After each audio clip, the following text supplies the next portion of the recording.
welcome everybody to Us Against the Gods.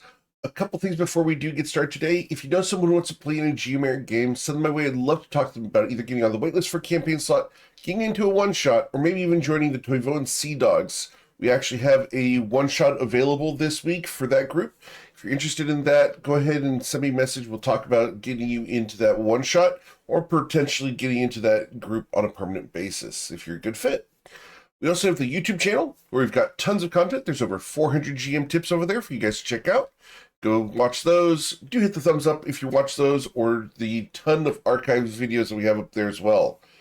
We also have the clip contest going on. If you have a moment from the session that you like, toss a clip or timestamp in the clip contest channel in Discord. You'll be automatically entered to win a hoodie at the end of the month. That's going to be a special edition hoodie, and we're going to be revealing the design at the end of the month when we do the drawing, but it's a really, really cool hoodie. We also have on the website, we have the Twiki Twick Fillet t-shirts, which is enough Twickies, but go check that out. We also have the Leslie's Angels blanket on the front page there, as well as the Toivoan Sky Map decoders. So go check these out. These are really cool. They have 42 codes for you guys to use in your games, and they are really neat fidgets. But let's go ahead and get you guys started because it's time to play some D&D, and we've got a lot to cover today. Ayla Taylor and Winkle McMooserston is out today as they are currently ill. And I'm going to poke fun at Winkle's last name all day today because he's not here and I can do that. All right. Well, you guys are adventuring in the lands of Toivoa. Most recently, you are down here in Slashmaw Port, where you guys have come on your way towards Ochukvuk in your quest to find the shards of the Baneful Ashwood Spire, a staff that allows control over portals that are currently rifting between the material plane and the Fey realms. You've got several of them, and you know that one resides in Ochukvuk, and you have a favor from the enigmatic Rafinus in exchange for leaving Ochukvuk without riling the Lady of Shadows. She has promised to grant you information about the last one. So, last week, you guys made your way to Slashmaw Port, where you were able to do a little bit of research about the area, discover why the place was so nasty and abandoned, before fleeing from the approach of an enigmatic tiefling. As he looks at you guys from the distance, you guys are currently attempting to sail upriver away from Slashmaw Port. Question becomes, what would you like to do?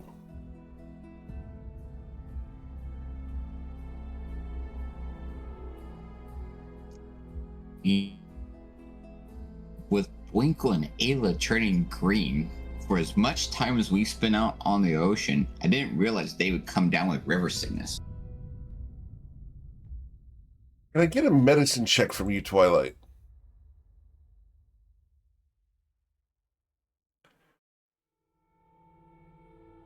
With the 6, you don't know what they're down with, but it's probably river sickness. Between that and all those copious amounts of moose berries, it's got to be river sickness. Or mooseberry poisoning. I'll keep an eye on. Okay. Go ahead, Slaren. I was gonna say I'll keep an eye out to see if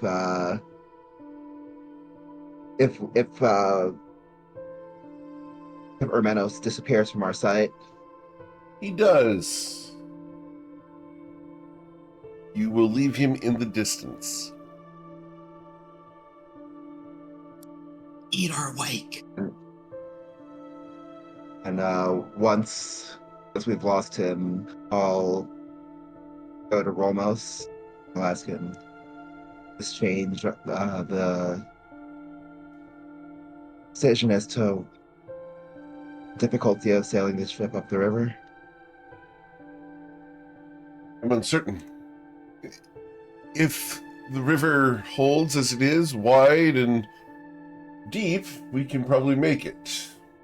Being able to tack back and forth in a river, though, could prove difficult if the river narrows. I'm unfamiliar with the terrain, so I cannot answer that.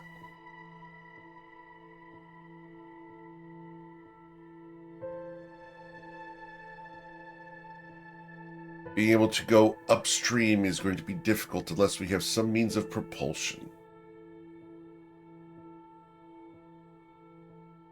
Green.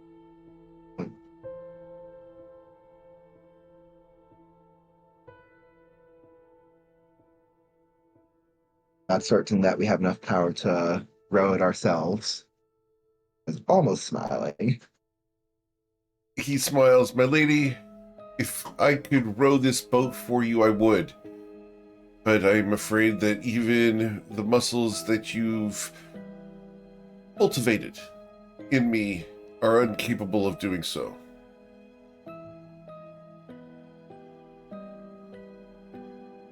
That's when the camera reveals there's a lot going on that we don't cover.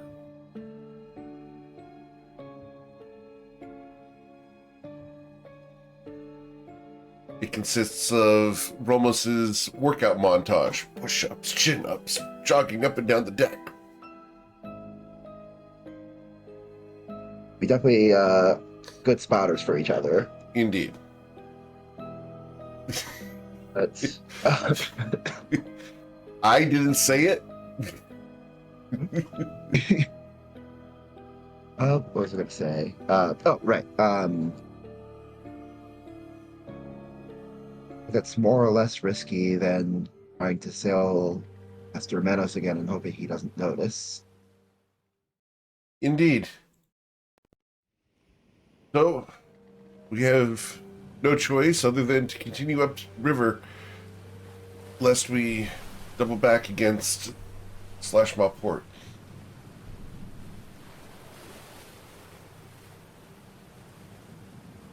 Do you or your friends have any means of propelling Megadeth's might upstream? I know that some of you are brilliant spellcasters. I will consider what I've seen from the others. I mentioned I can add a little bit of wind.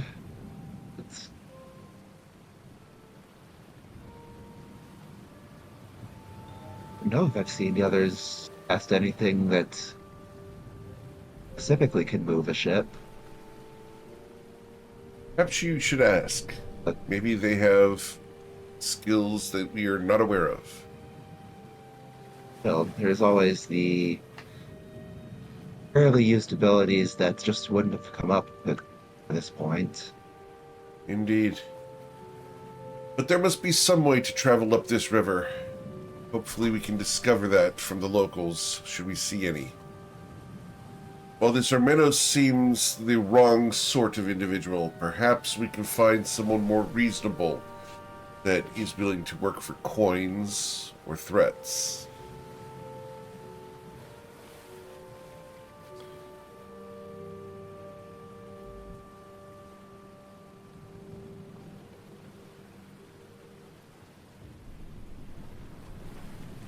Bring Twilight Covenant Aowen into the conversation. Okay?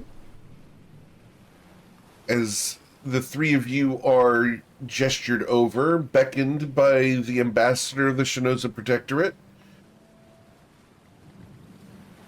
you guys approach. Captain, my captain, how may we assist thee? Everyone looks at Covet.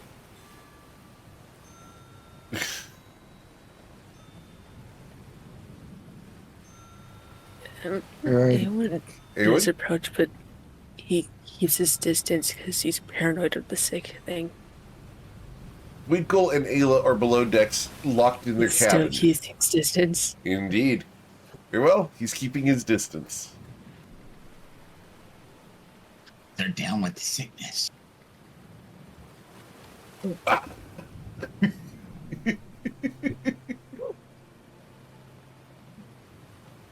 We are discussing how we might propel the boat should there be a need if the river narrows. Do any of you have any ideas, any capabilities that would be of assistance? I don't know if this would be any helpful.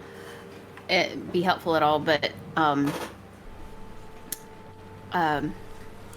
mean, I think we all have druid craft, and we could do like little puffs of air. I mean, we could sit there and take turns, poof, poof, poof into the sails, but that's the extent of what I can do. That's what I'm comfortable with.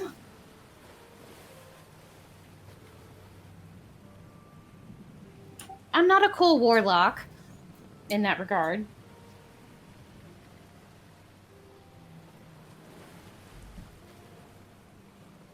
Almost is going to say, suppose any little bit helps, but I'm not sure that a poof, poof, poof will propel us very fast.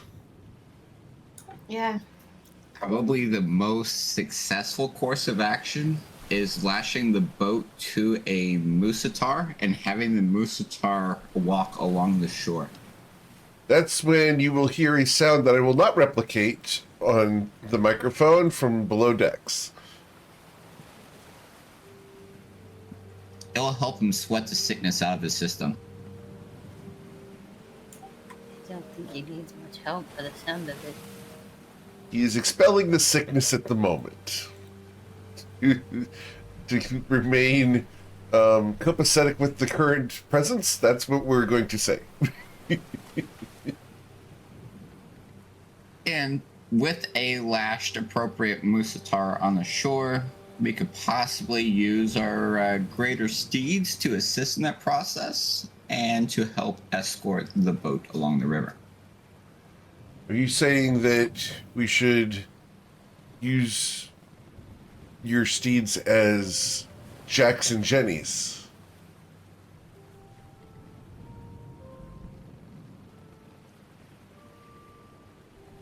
I understand, Twilight, that you refer to yourself occasionally as an ass. Is this what it refers to?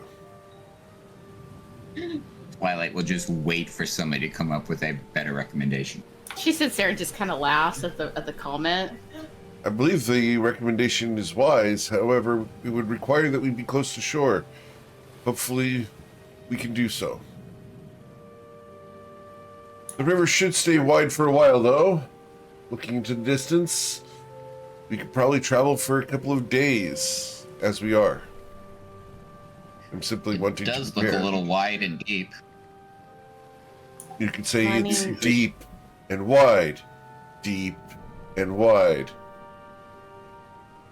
Somewhere up ahead, there must be a fountain that flows deep and wide.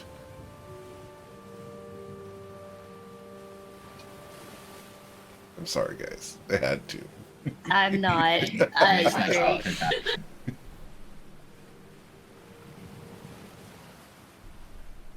I'm 99% certain that two of the participants have no idea what just happened.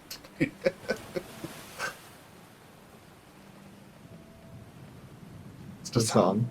Yes, it's a song reference, but probably don't know the song. Sunday mornings at my child. Mm-hmm. Yup. Well, we will continue sailing.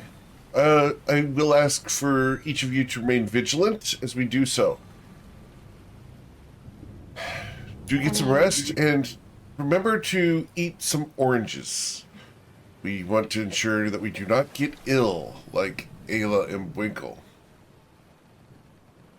You'd think with all the time they spend in the galley that they would have done so. I don't want to think of what they've done in the galley. Why not? They are doing what married couples do. At least that's the presentation that you've provided to us. Where I eat? No, thank you. But He looks at Islarin and then shuts up. Smart man.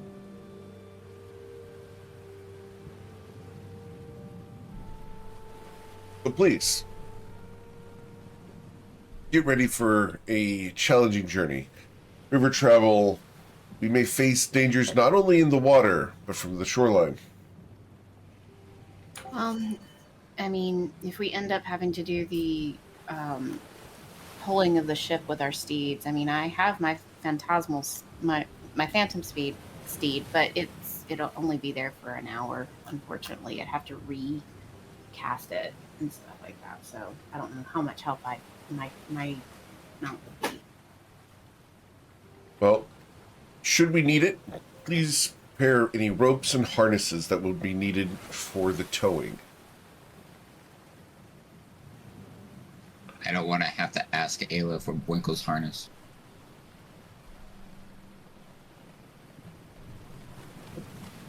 He looks at you. Is that like a jock strap?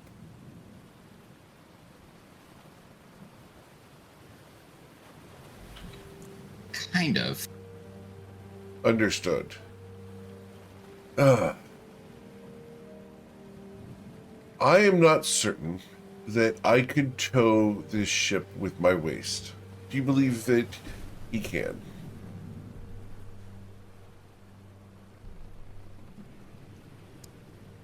I think it would be more about shoulders in his rack. Ah. I was momentarily worried for Ayla's safety.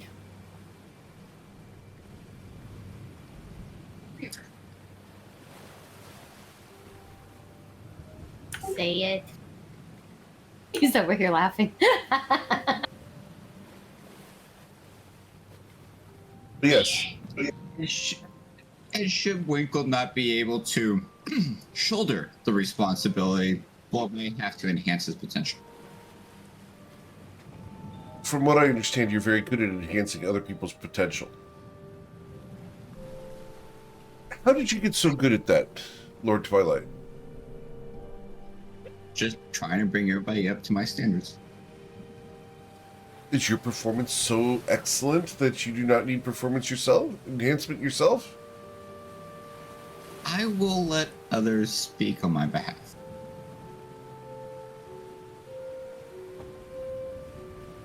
Do it. He looks Do it. pointed at me. I don't care. I don't care. She's right behind you. You got to do it.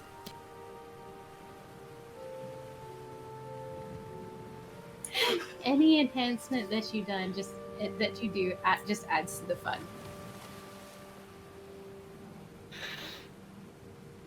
No enhancement required. So, Lord Twilight, would you do us a favor? In this beginning of journey up this river, I am not very much of a religious man. However, I do believe that any benefit that we can receive is a good benefit. And we are going to need some luck. Would you sing us a song? Or a prayer? Or do us one of your most famous performances? After all, that disgusting woman named Graffinus besmirched your capabilities, and I wish to have my fears allayed that we do have indeed the best bard in Toivoa aboard the ship.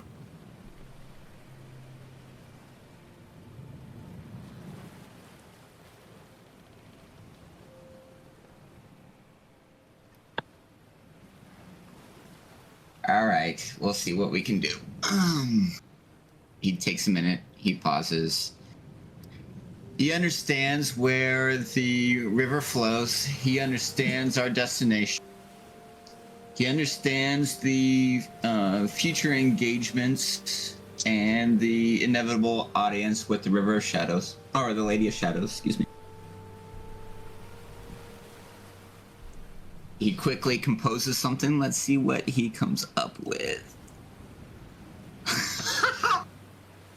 With a 35, sir. A perfect song. A song worthy of the legend of Twilight's Call.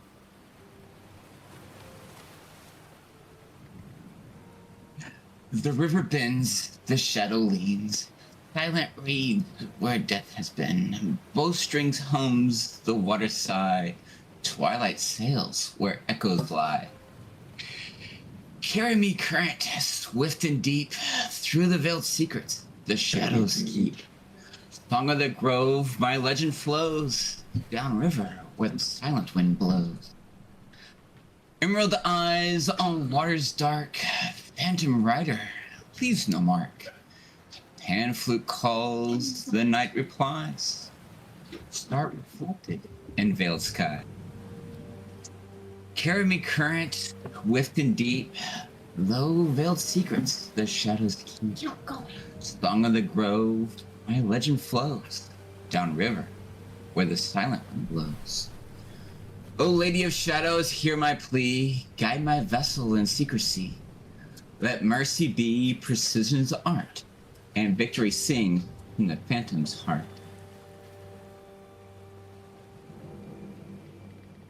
Thank you, Lord Twilight. That was quite eloquent. And while I do not agree that I wish to entreat the Lady of Shadows to protect our ship, perhaps her eyes are already upon us, and we can accept any assistance that she can give. Do make yourselves comfortable, though. It appears to be smooth sailing for at least the next day. Lord Eowyn, I do have a request of you.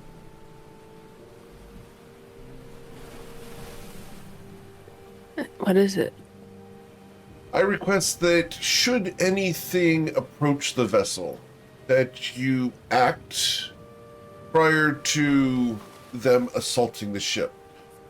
We do not wish to incur unneeded aggression, however, so temper your fires and only destroy that which seeks to destroy us.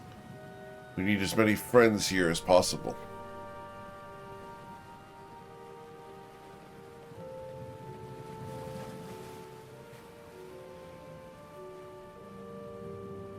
You're saying I can't use fire?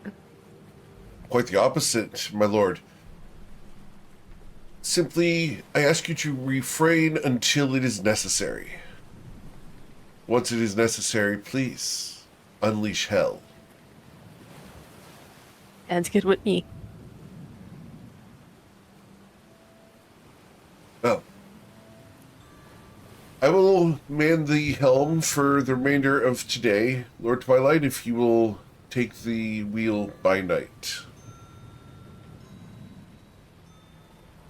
Of course, but we'll need some of the Fantastic Four with lanterns over the side this evening so that we can assist in our travels.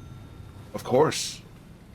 We will have 2 of the ladies on deck at all times, day and night. Or anchoring in the river will not be safe. I'm certain of it. We would not want anything to approach us while we are static. We must remain moving. Have you seen the crocodiles off to the sides on the banks? Have we transitioned to freshwater? No.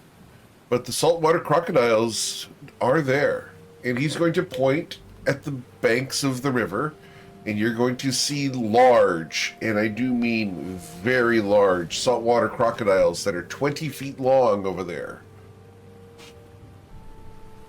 It's a good-sized croc. Didn't you...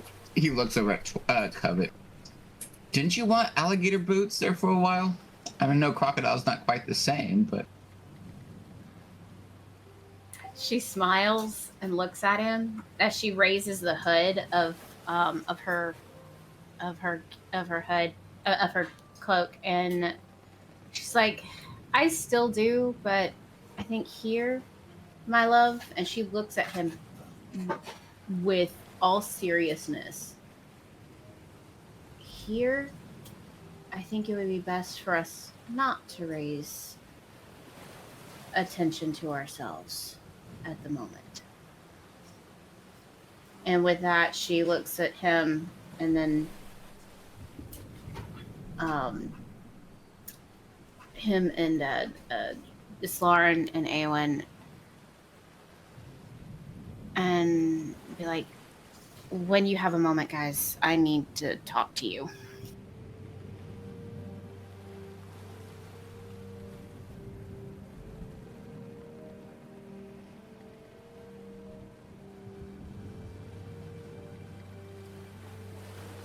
I have nothing but free time right now. I would feel better if we were... I know they say that, we're safe here, but I'm very much afraid of what's out there and what could be heard. So probably down in the galley or something. Probably be best.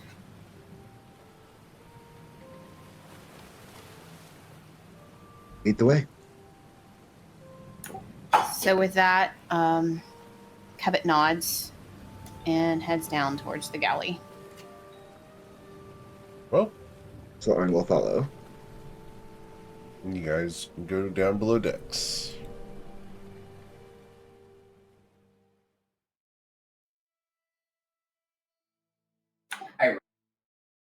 So when Cabot gets down to the galley, she sits down in one of the chairs that's surrounding the table, and she just waits for the rest of the party to sit down and get comfortable.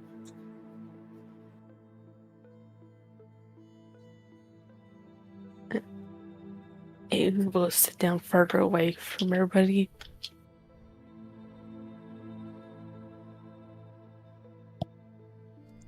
Is Awen wearing a face mask at the moment?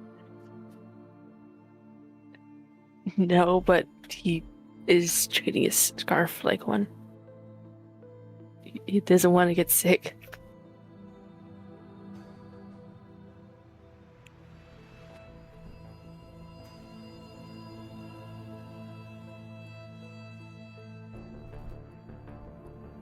Once everybody's seated, she just kind of sits there and looks down at her hands and then looks back up, and she takes a breath and says, okay, I know that we're seeing the Lady of Shadows. We know that Otrivok is right now our biggest concern. But it's not my biggest concern. You all know who my patron is, correct? And she looks at everybody. Of course.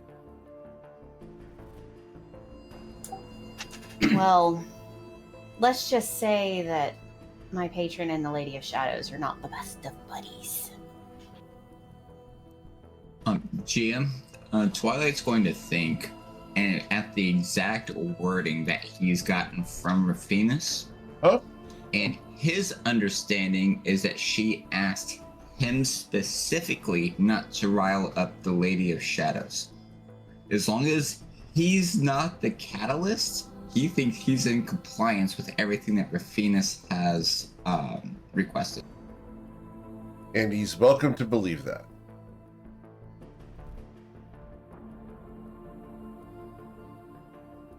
I think your Is he wrong interpretation, in that assessment? I think his interpretation of that was totally valid from his perspective. Yes. Because to be fair, there are certain things, and he will pointedly look at Covet, are beyond his control-ish. Again, this is 100% what he would believe. I believe you are correct as a player interpreting where his headspace is at. Okay, internal monologues complete.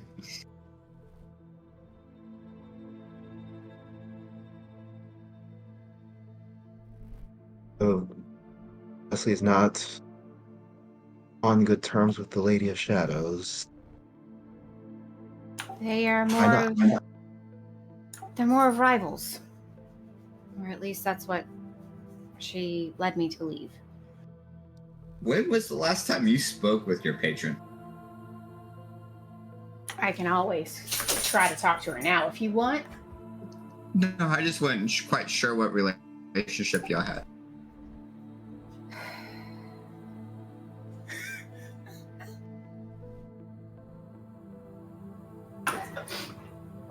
Let's just say I have the ability to make my own decisions and I'm technically not on a leash anymore.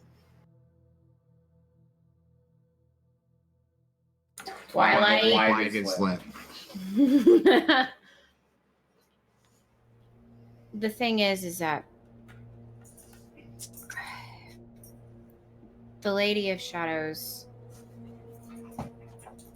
is the only one that could potentially deal with the situation with Absinthe. And I know Absinthe has been in this steel flask has been in this steel flask for forever, it seems. And he's probably gonna hate me when he gets let out, but there's a balance in the power play, and right now the balance is out of whack, as Ayla would say.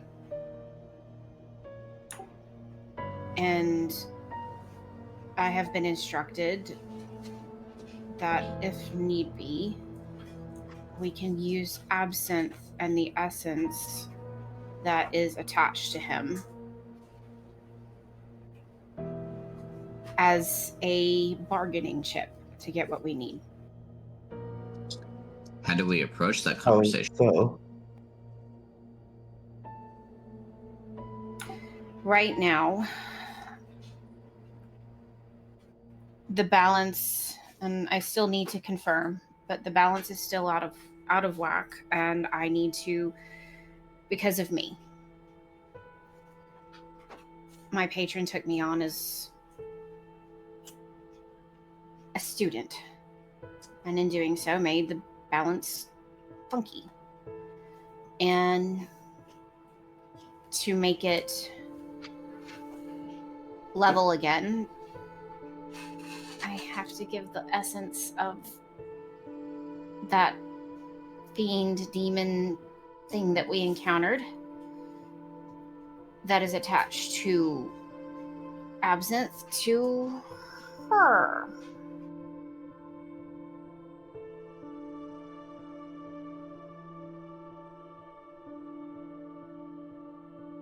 don't understand.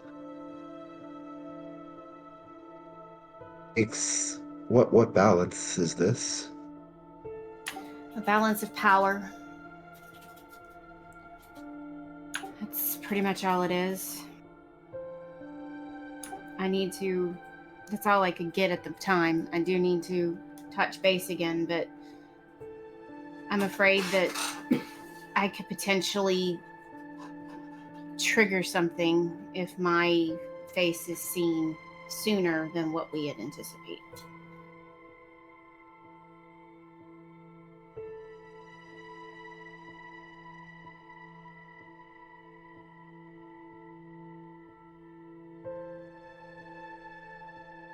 It can't be as simple as walking up and say, "Hey, Queen of Ultraviolet, Lady of Shadows, come take this essence out of Absinthe and we're square," right? I think it's more to do with MKO.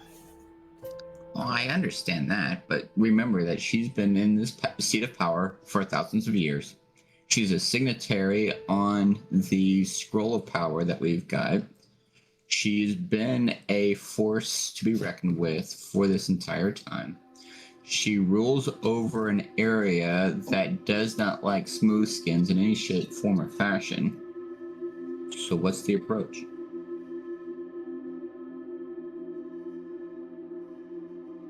That's the thing, I'm not sure. That's why I'm bringing it to you guys. I don't know. I don't have a lot of information. I know that she is out of balance with MKL for living so long. She's not supposed to. You and I both know this.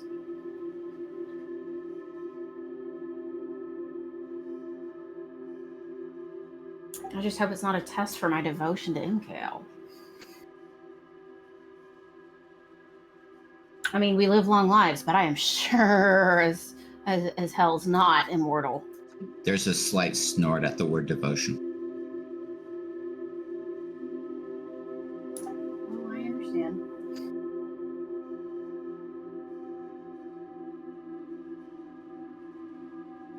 But I'm afraid it's another test.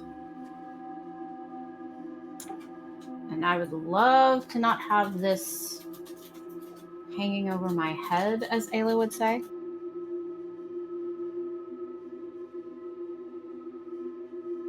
And I want my little dragon back.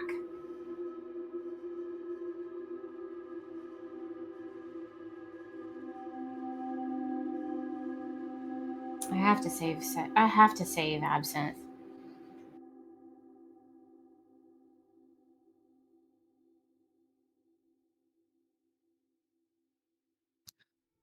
I'm almost curious as to what she wants. My patron, or the one sitting on the seat? The one sitting on the seat. I know what I want. I know what you want. I'm curious to see what she wants and how we can come to a collective accord.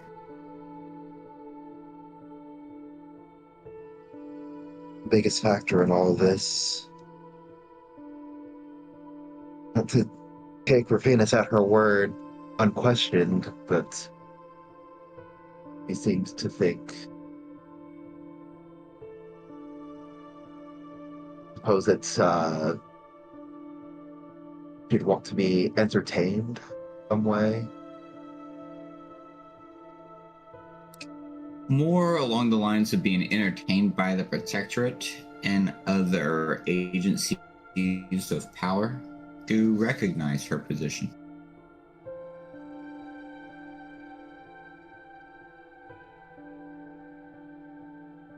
I mean, we do have an ace up our sleeve, and it's not, it's not Absinthe. I think Absinthe is more of the carrot. I'm Twilight, not Ace. I love you. But no. I'm talking about Are you the seed. referring to the treaty? Yes. The reason for it no longer exists. But her name's still on there. And with the correct verbiage, well, we can't open it without calling. It could be just for Vagardan, but it could be just in time of need.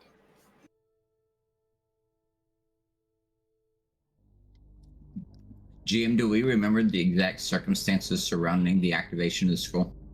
It was supposed to be for Vagardan, but that's up to you guys to interpret and use to your benefits if you choose to. And I'm going to be intentionally vague. But I don't think that Vagardan was specified in that, was it? That was the intent. Keyword being intent. Y'all are welcome to try whatever you'd like to try. I have always stated that I present challenges, and how you guys figure out how to handle them is up to you. I'm not working against you guys. I simply present things, and how you guys handle it is up to you at that point. Second question. Did it restrict actions onto the material plane, or was that unspecified? That was not specified. Perfect. So, calling a convention across the powers that be, forming an alliance, to cleanse out the birthplace of Vagradan and to clean the corruption is well within the possibility. I believe that's a legitimate interpretation in Twilight's mind. Okay. However, that doesn't mean that that's a legitimate interpretation. It is a legitimate interpretation in Twilight's mind. And I have to be very specific here. Otherwise, my words get twisted later.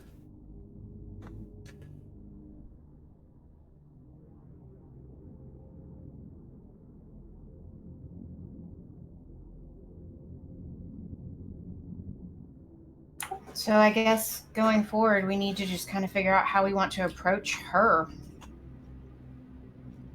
Because,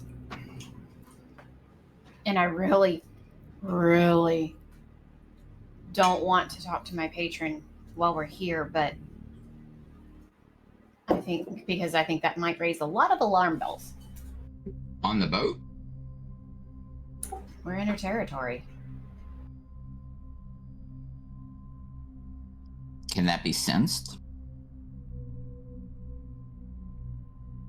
Arcana check. You can do an Arcana check, sure.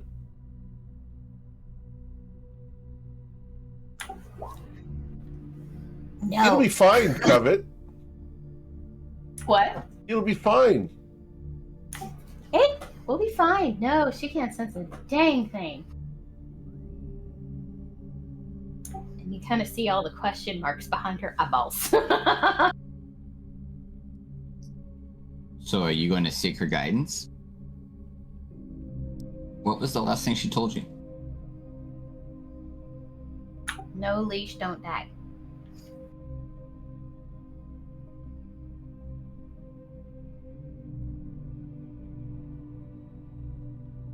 That's in direct opposite.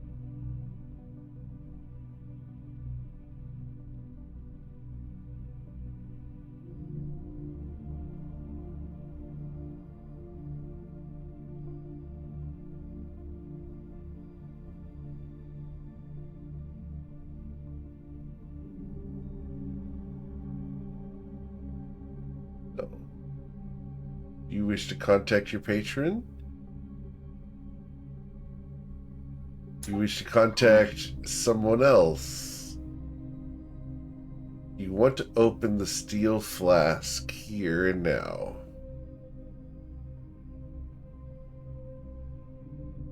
Meanwhile, while you're considering this, from down the hall you hear, "Nobody knows the trouble I've seen.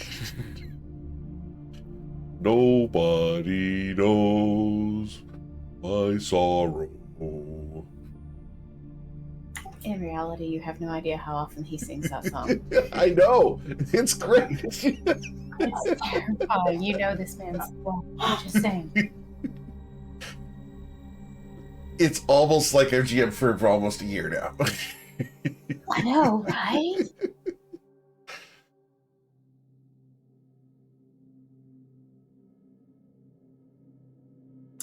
So she looks at Islaren, Eowyn, and Twilight and be like, should I contact her?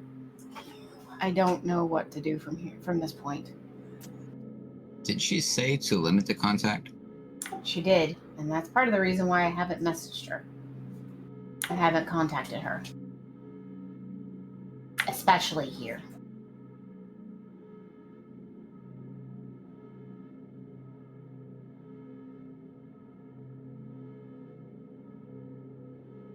I think it's worth it.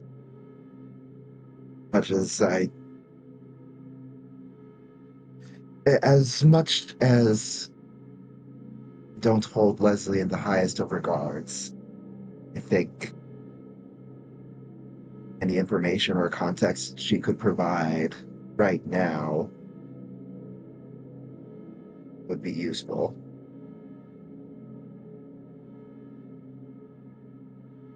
You do realize that as soon as,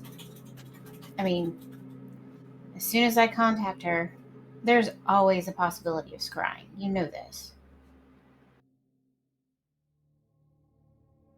There is. That possibility exists regardless.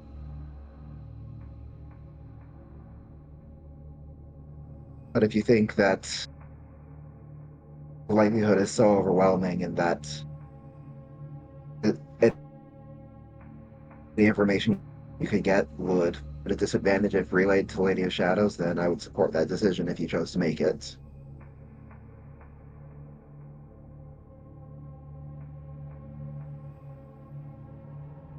I was going to make a Go for it. suggestion for a spell I could cast, but I think it may also interfere with your ability to communicate with Leslie as well.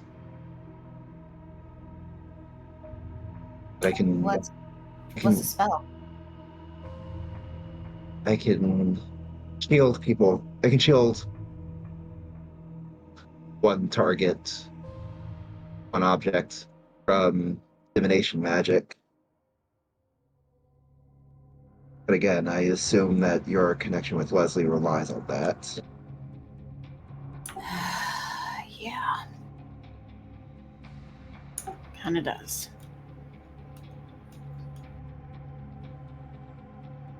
I don't know what I think. Or would that be through blood magic? GM. Would you know? Roll an Arcana check. I mean, okay. God bless. It's almost like your dice were all well used yesterday. Fudge! Is delicious. Yep. Covet, you don't know if that'll work or not. Well,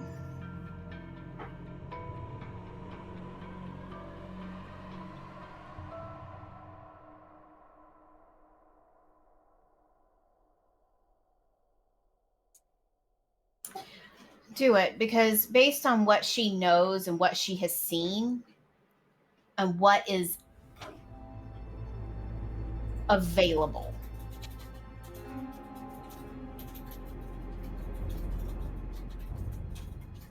Try. um, And I will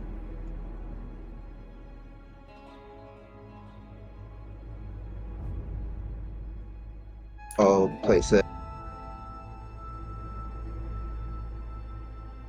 You broke up. Repeat that, please.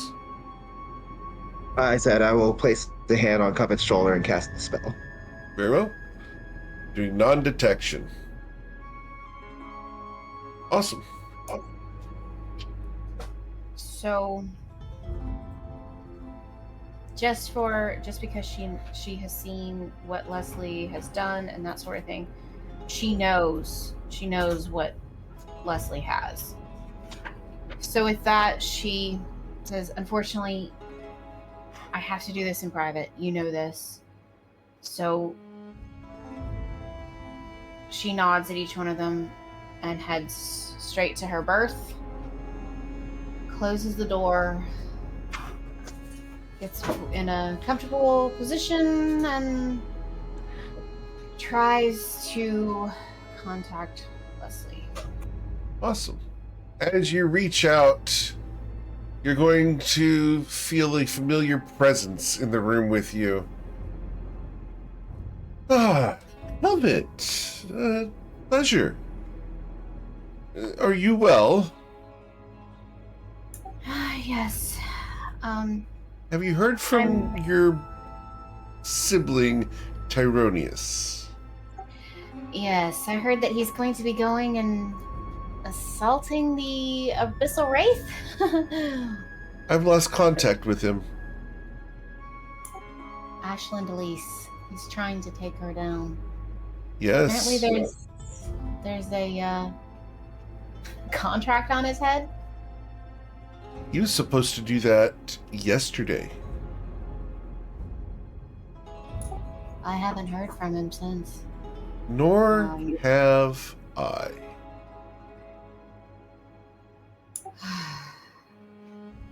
I'll reach out as soon as I'm done speaking with you and see what I can find. Please do. I attempted to scry upon him and was unable to do so. Well,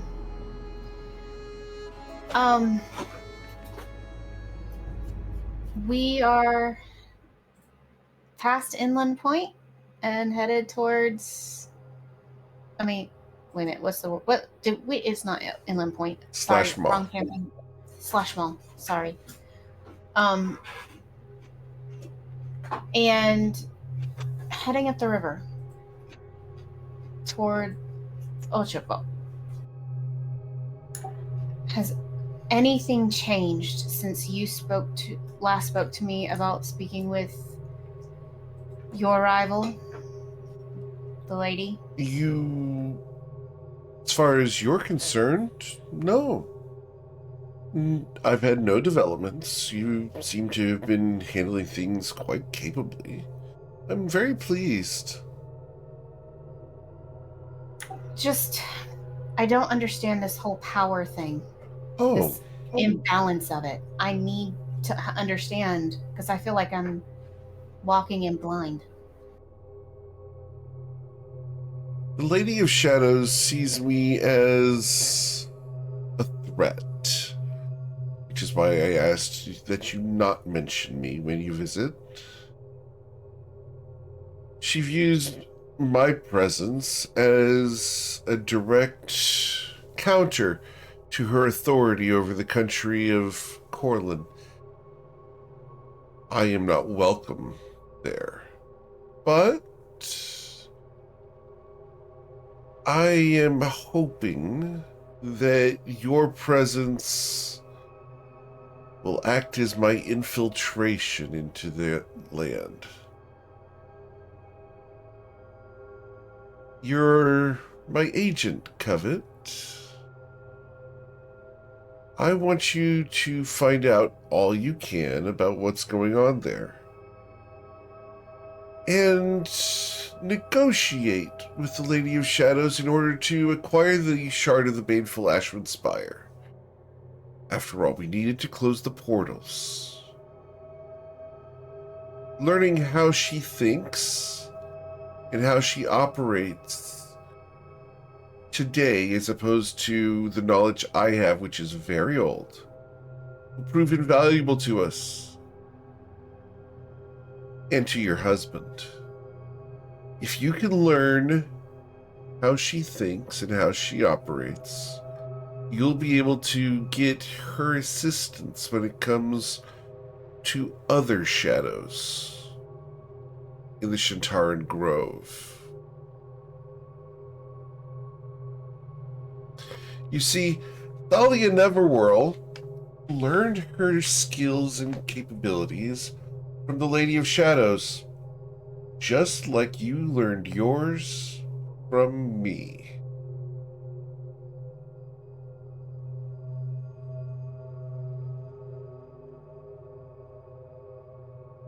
So, I am the direct opposite of Thalia.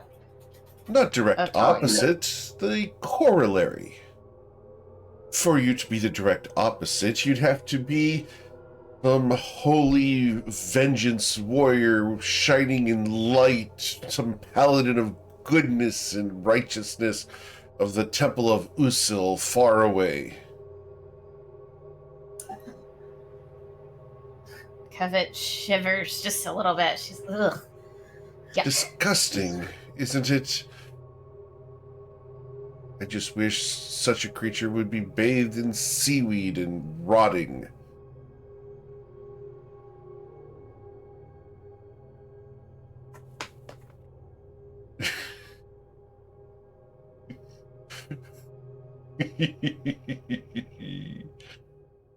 For those who don't know, I'm poking fun at her Friday character, and it's great. Yes, if you want to hear Astrid sound like a Murloc, go take a look at that. That's great.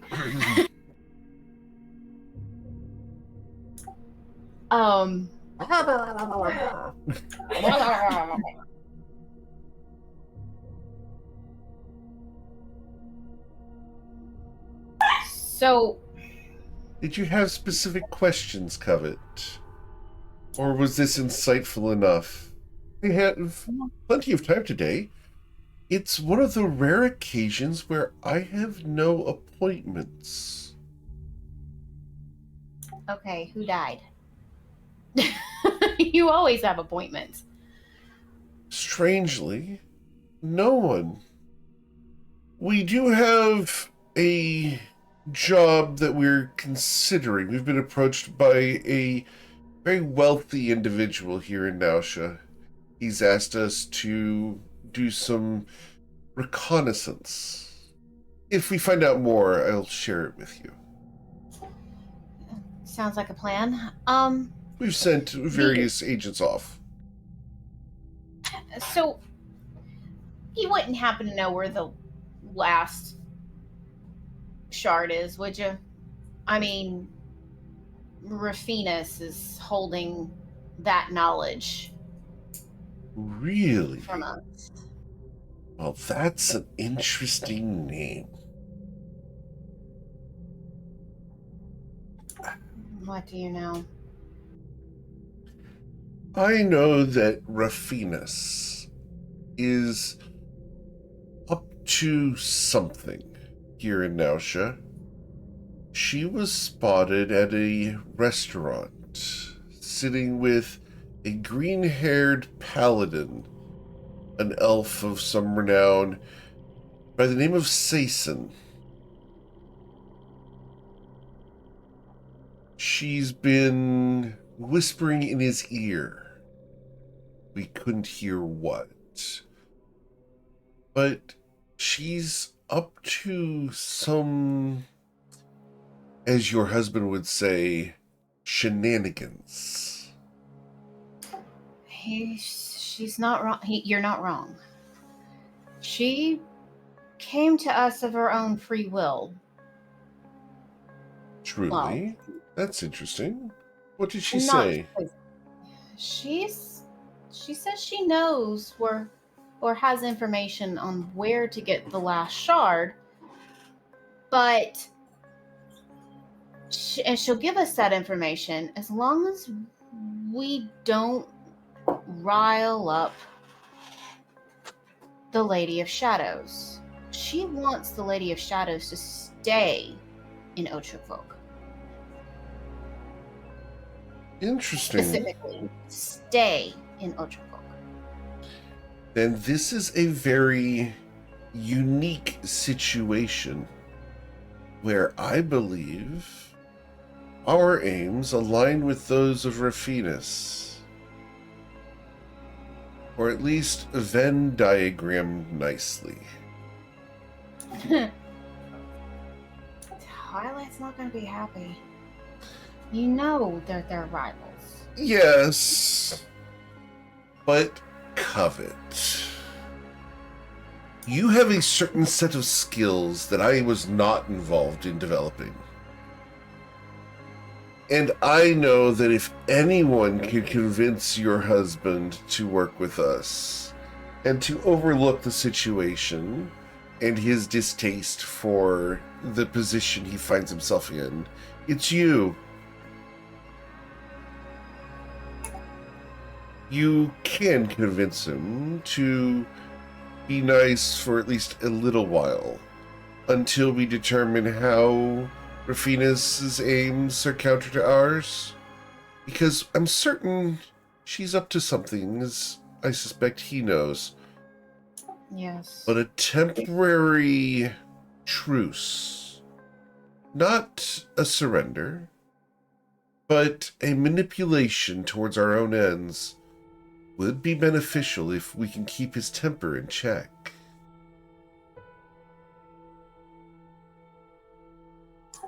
You could phrase it as false humility. You know we Fae have to be careful. You Oh, know that. yes. But, Covet, dear, you could phrase it to him as a challenge, as a performance to be rivaled by Rafinus herself, to deceive the master deceiver. Wouldn't he thrive on such a challenge? You would, but I'm just. He also thrives in chaos, and you know this. Yes. Which is why he has you. And Toivoa is better for it.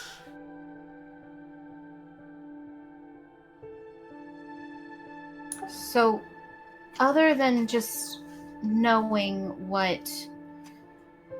how the Lady of Shadows has changed, what she thinks, and things like that, and just being your general agent, what's the ultimate goal here? Of it, dear. Other than the shards. Do you expect me to tell you everything? She kind of laughs at that. And she's like, I know transparency is not your thing in that regard. But Of it. This is a rare occasion where you have earned my trust to the point that I will tell you why I want you in Ochukvuk, why you've been sent around Toivoa in order to collect these shards, and why I've warned you against mentioning me to the Lady of Shadows. I want to usurp her throne.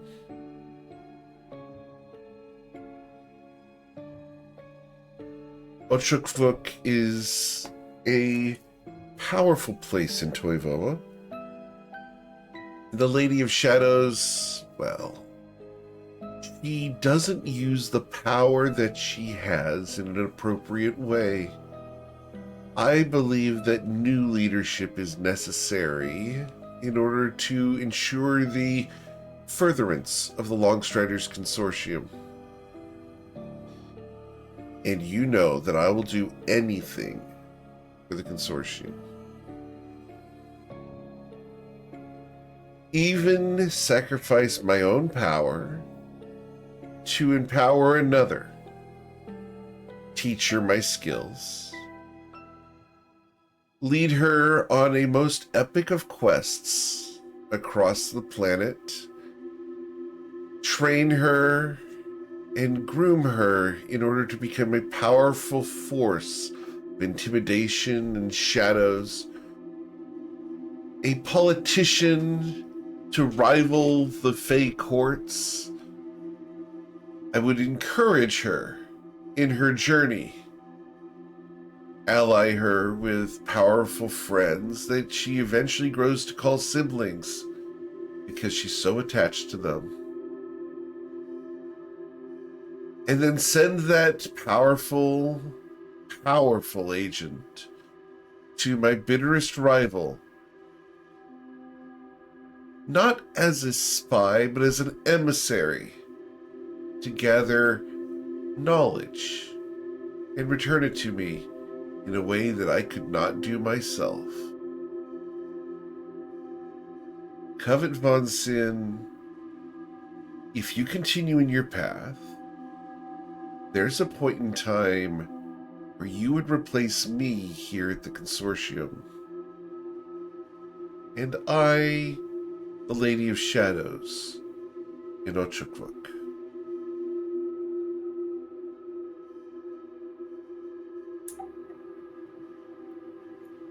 Covet just kind of stands there and just takes it all in. Using that mask that she wears so well. But behind her eyes, you can see a little bit of shock, but the calculation that goes into something like this. 2 years. Yeah. The planning, the time. Da, da, da! But the planning, the timing.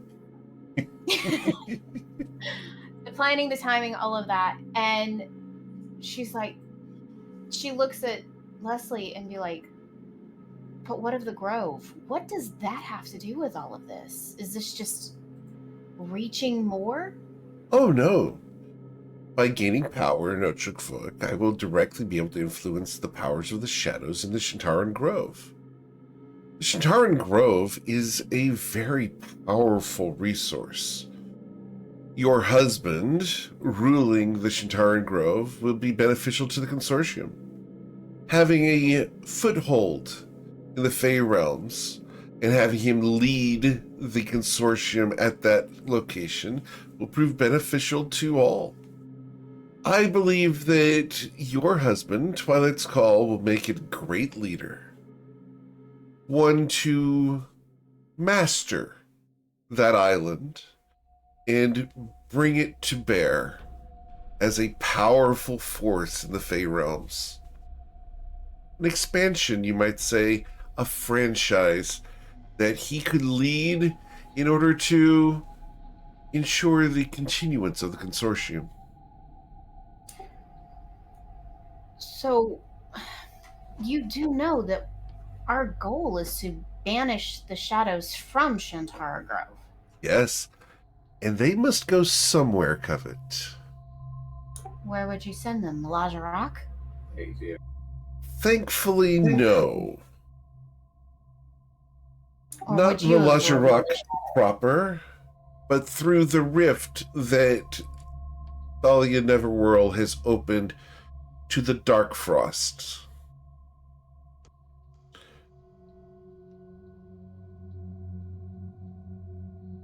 I believe your husband would agree that sending the shadows away from his homeland is his ultimate goal.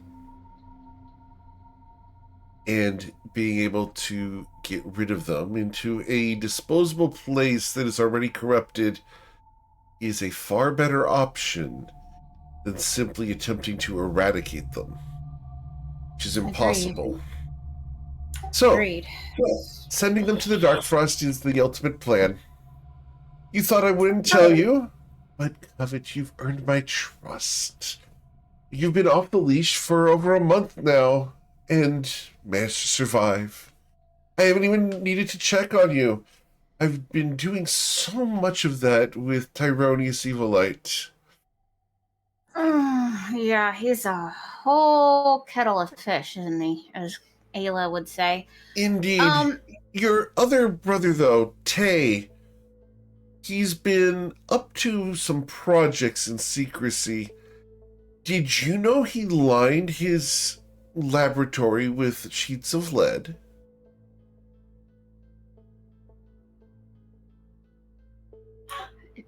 No, I didn't. Oh, yes. But, Tay's up to something. He doesn't want to be scryed on while doing it.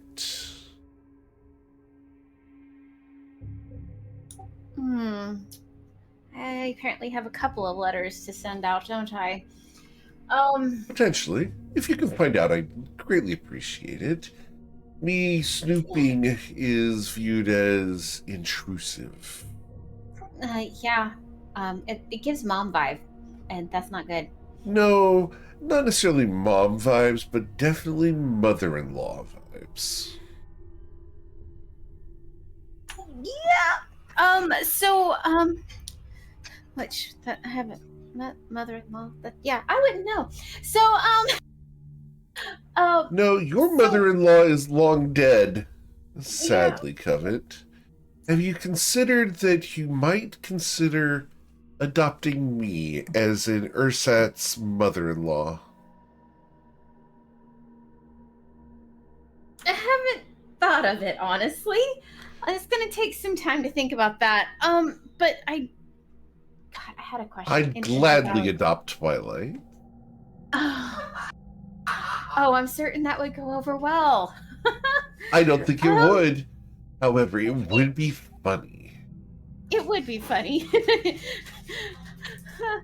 But, There's a disturbance in the spirit. I do... So you've you've been planning this obviously for quite some time. Do you have a kind of a timeline of when you're looking forward to, well, I don't know, usurping the Lady of Shadows? Oh, Covet, you know me, and one thing I am is patient. I am not going to rush you. Take your time. I'll be here, ready, and able to support you as best I can. You and your husband are my projects, and I want to ensure that they are perfect. Am I allowed to? How much of this am I allowed to tell Twilight? Covet, he's your husband.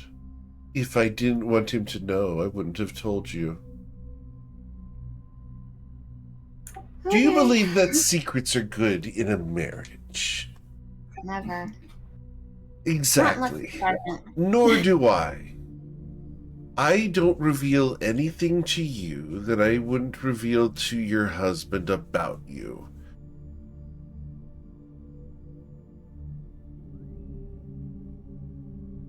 Okay. Isn't that what you value in me, Covet? My honesty.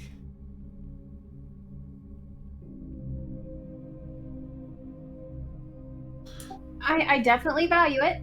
I'm just it's just a lot to take in. It really is. She just kind of lets that mask slip just a little bit. And she's just like, I was expecting a lot of things, but not this. Oh dear. And she reaches out and you can feel her hand on yours. Covet, I do my very best to surprise you while still remaining the same. It's a difficult balance, but being true to oneself is important. Don't you agree? Yes, but I also have another question. It is completely off topic. Of course. And it's something that's been needling in my mind for a while. Yes, Covet, my favorite color is black. Oh, I knew that. Knew that a long time ago. But I've been in your office. I've looked things around many, many times. And I'm going to ask a question that is probably going to get me killed. But I'm going to ask it anyway. Because we're all about transparency right now.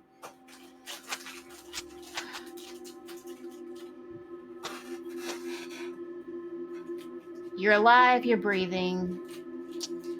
You're not a lich. No. But you know too much about certain things. What are you?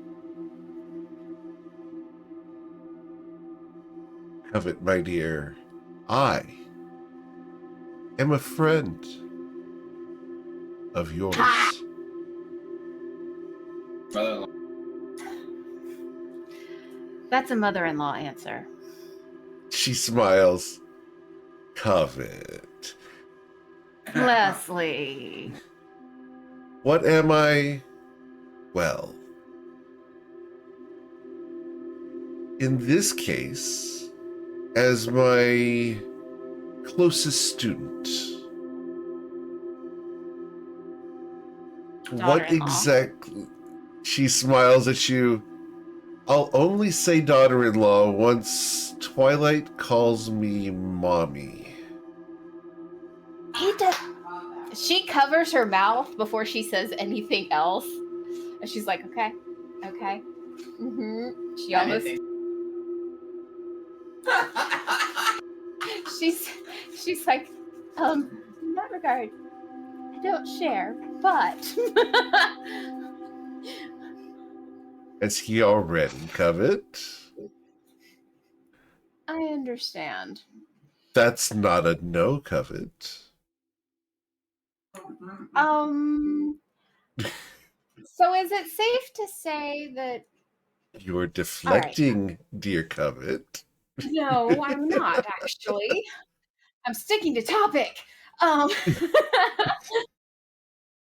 What exactly is your question? I've met Neve. She is... Be specific. She calls herself a revenant. Are you? No. One has to die to be a revenant.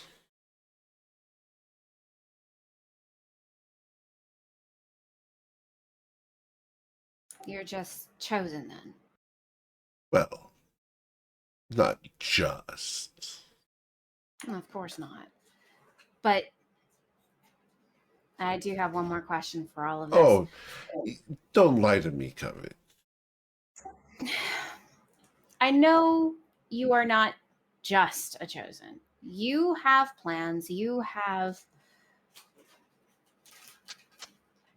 worked things to your favor. Of course. Don't you? But how does MKL fit into all of this? Oh. MKL is at war with both heaven and hell. I figured that much out on my own. Then you're just as smart as I expected. I'd be disappointed if you hadn't. MKL chose me not to help me, but rather to take a piece off the board. If that makes sense. What piece? Me, you see, one of the two factions that the god of death is at war with wanted to recruit me to their side in order to ensure victory by choosing to empower me. MKL removed me from the equation. I'm no longer favored by the others.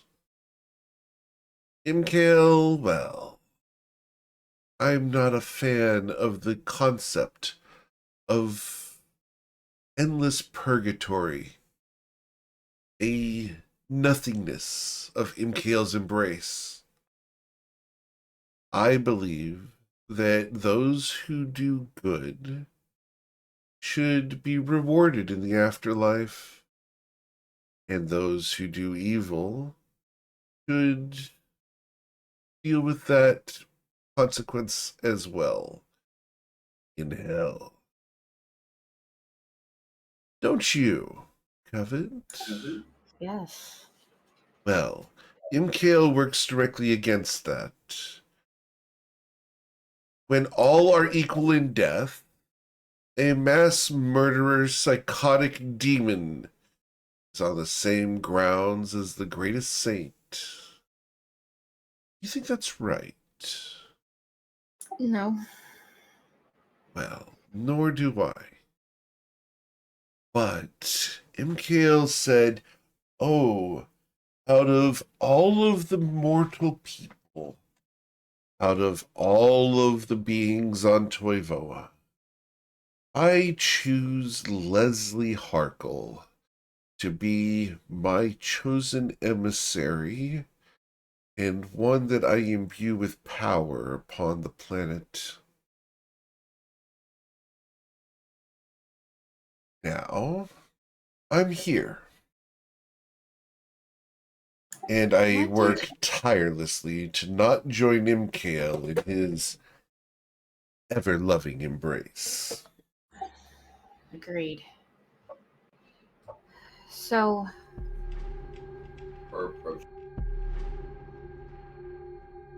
you know,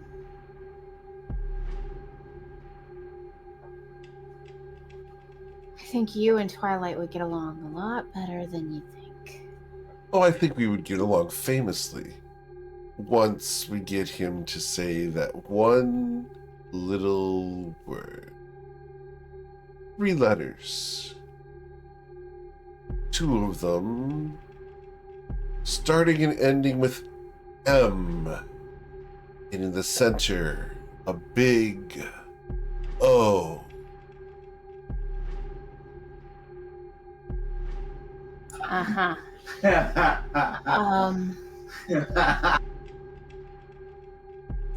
So When he does that, well, I can call you daughter-in-law, and I can call him son. If I were to do that now, though, he'd rebel. oh, for sure. So no pressure None whatsoever. whatsoever. We'll be friends for the time being. And maybe you could just call me Auntie. That just seems a little odd at the moment. I've been calling you by your name for so long. Then let's continue that. I think that would probably be a good idea.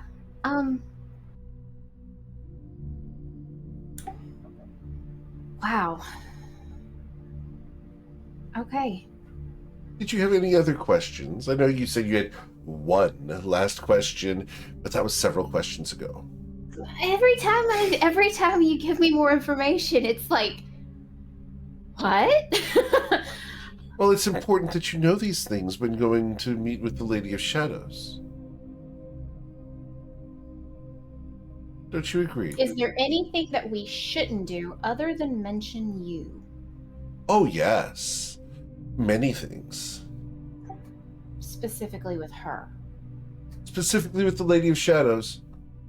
I would not allow Eowyn or Twilight or Winkle to threaten her.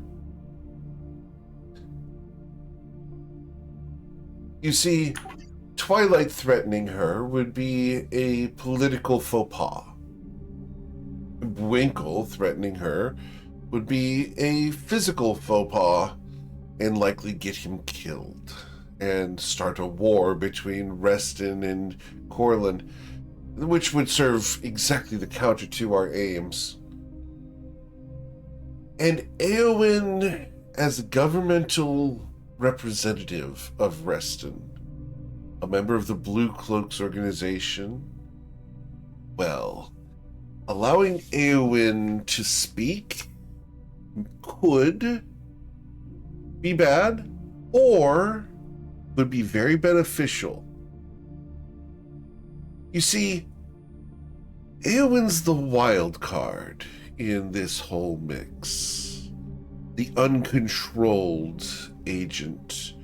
The one who no one's been able to bend to their will except through deception. The House of Flowers did it. And now they're suspicious of the House of Flowers. Ronaldus Basil did it, and Eowyn seeks to supplant him. I have chosen to not influence Eowyn at all. I believe that attempting to do so would, for lack of a better term, and to use Rafinus's words in this situation, rile Eowyn up. I don't want to be Eowyn's enemy. I don't think that controlling Eowyn's the right move. I believe that Eowyn, the great pyromancer, is the key to all of this. I think that there's a moment in time, coming soon, when Eowyn will represent the entire country of Reston. Because, Covet, your husband represents the Shantara Grove. You represent the court of the Fey Realms. Islar and Shadowzath, of course, represents the Protectorate. Ayla represents the Carial Isles. Winkle represents the brutish common man. But Eowyn himself represents Reston and everything good and powerful that we can be. Eowyn represents the consortium. He's the key to all of this. Get him to talk to the Lady of Shadows while you're there. If he asks for assistance, help. But allow him to lead, or at least to represent the interests of Reston, his homeland. After all, the fate of the consortium rests on his words.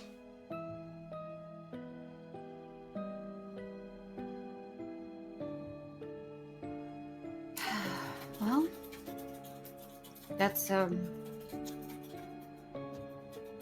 it's a lot to take in. Again.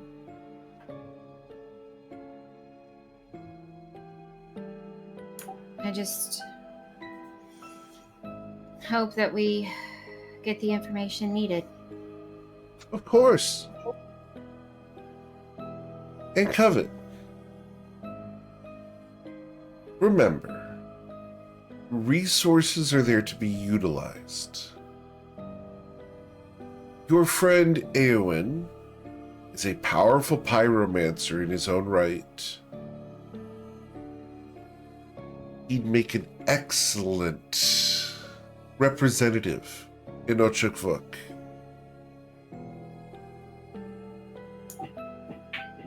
What about Absinthe and this attachment?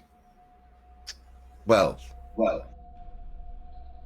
the temptation to withdraw the essence of Zokareth from Absinthe could prove irresistible to the Lady of Shadows. Allow her to take it. Allow her to free Absinthe of the possession. And then we can let her deal with Zokareth, or you can deal with the aftermath when they're both weakened.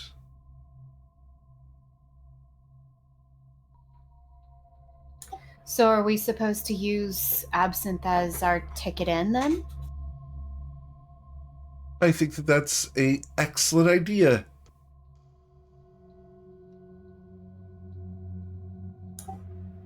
An entity of great power. Will it leave her weakened? Will it leave her weakened at all? One can hope. Of course. Trying to leash a dragon. Of course, you understand. All of this is conjecture.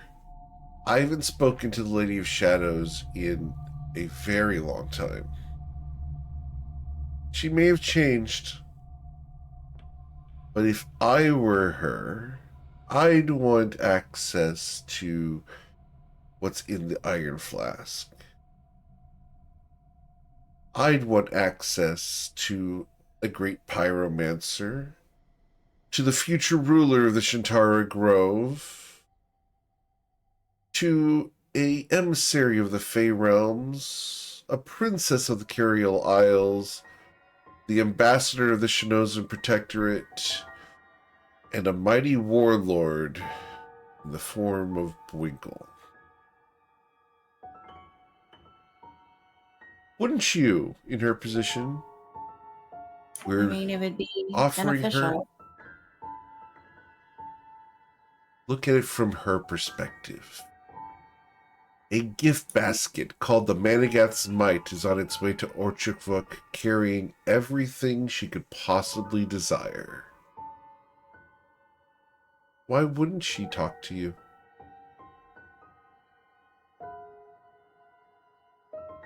It's fair enough.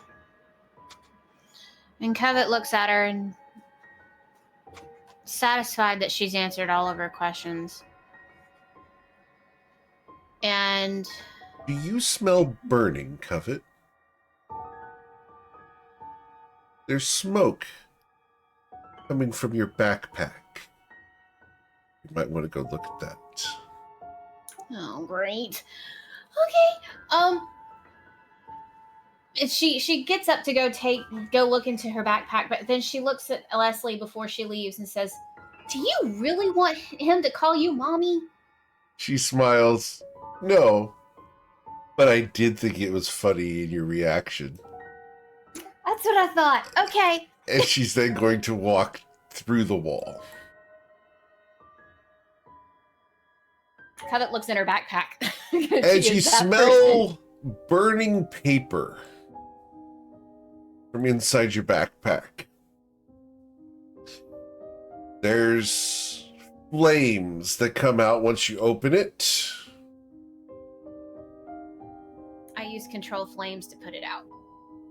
Very well.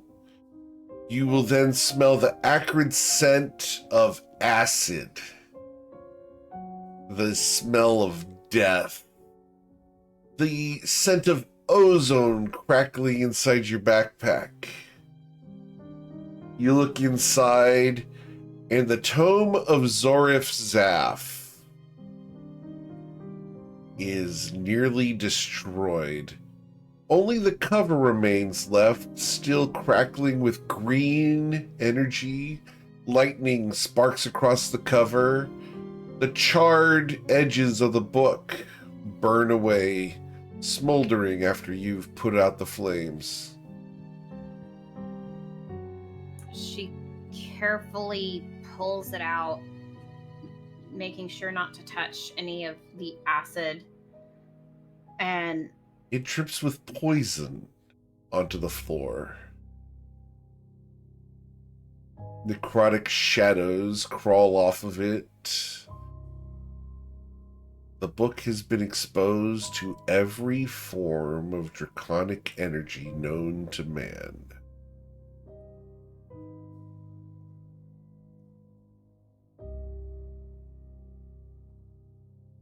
that's not good. The tome of Zorif Zaf has been destroyed. How is that even possible?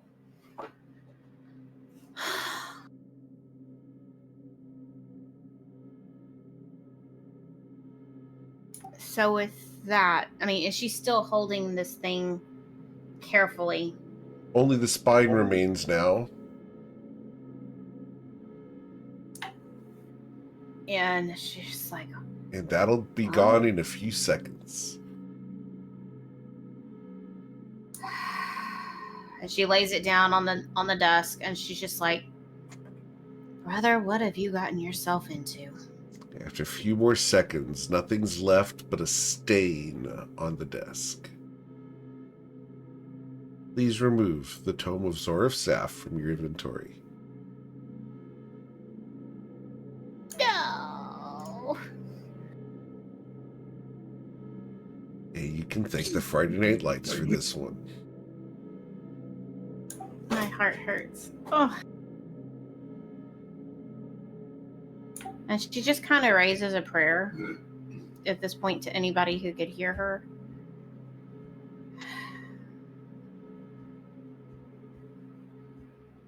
Just more to her, and she mumbles more to herself than an actual prayer. And it's just more of keep them safe. And your And- religion check, please. I get advantage. I get advantage. 21.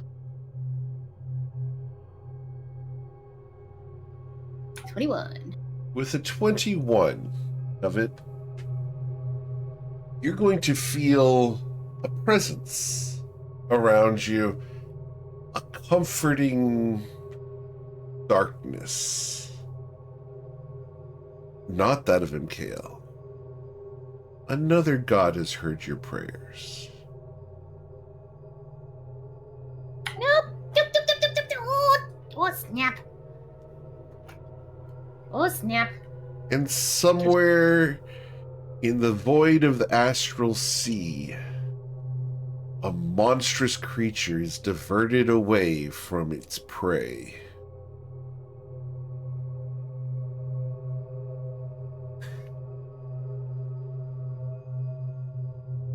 just save their asses. I just save their asses.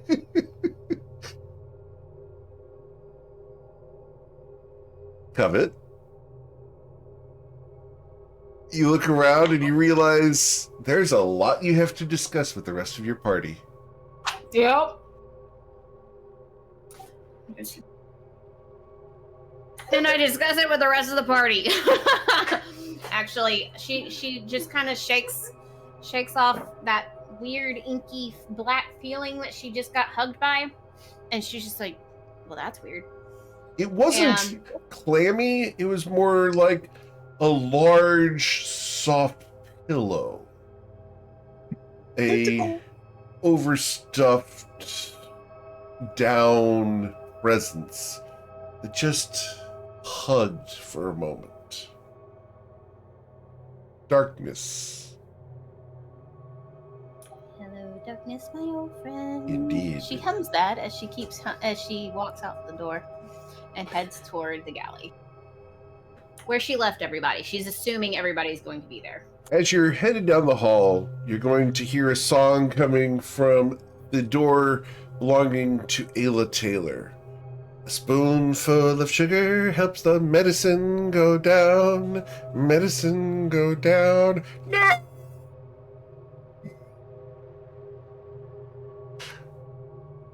I can't even be mad at that. No. I was waiting for the sweet mysteries of life. Nope, they're sick.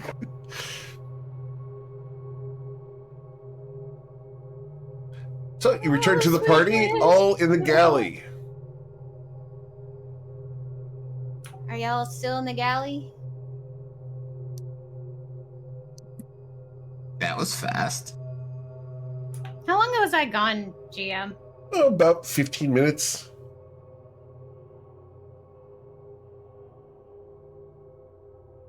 Okay, well, yeah, I guess it was a little fast, huh? By Twilight standards, that was really fast. That was less than a second. Sorry,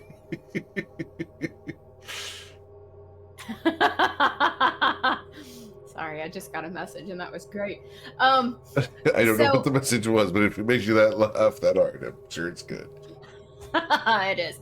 That being said, she just looks at the group and she sits down and she's like, I know how we're gonna get in.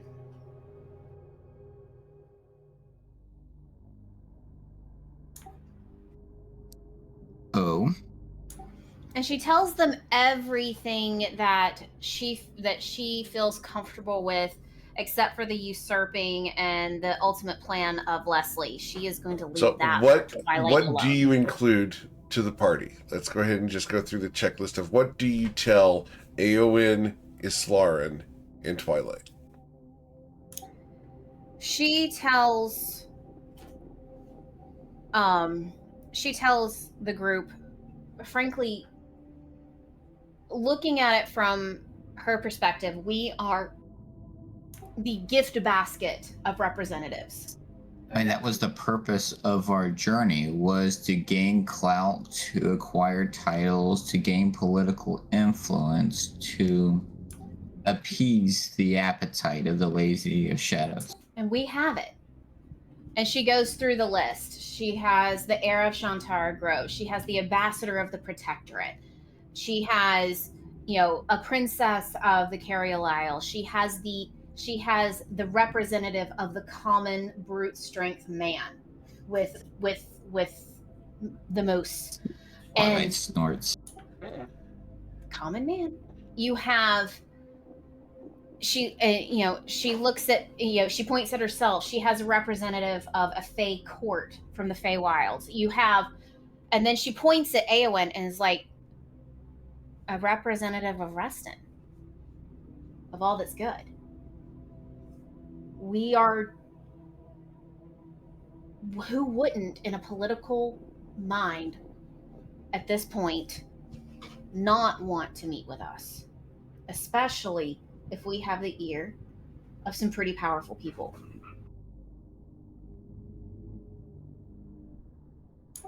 And we have the flagship of the Protectorate leading us into Ochakbok. I mean, this is half the reason Twilight has been leaving the Legend of Twilight's Call in every port that we've made landfall in, spreading it through every tavern as we approach each location. She will want to hear us out. And she's going to want power. Absinthe is power that she is definitely going to want. And we can trade that power for the shard.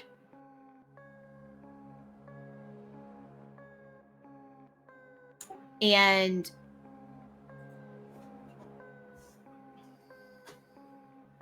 with having us and all of that there are some caveats that we need to pay attention to, like, Twilight, I love you, but you got to keep your temper in check.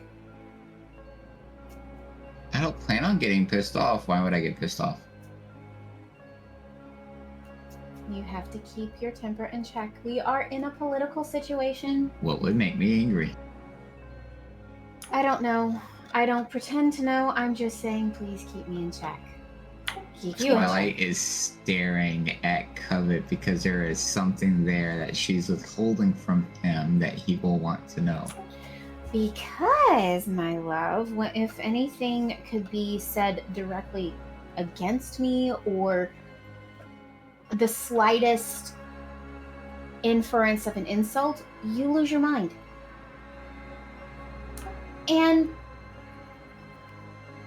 well, the person who trained Thalia Neville is Lady of Shadows? What?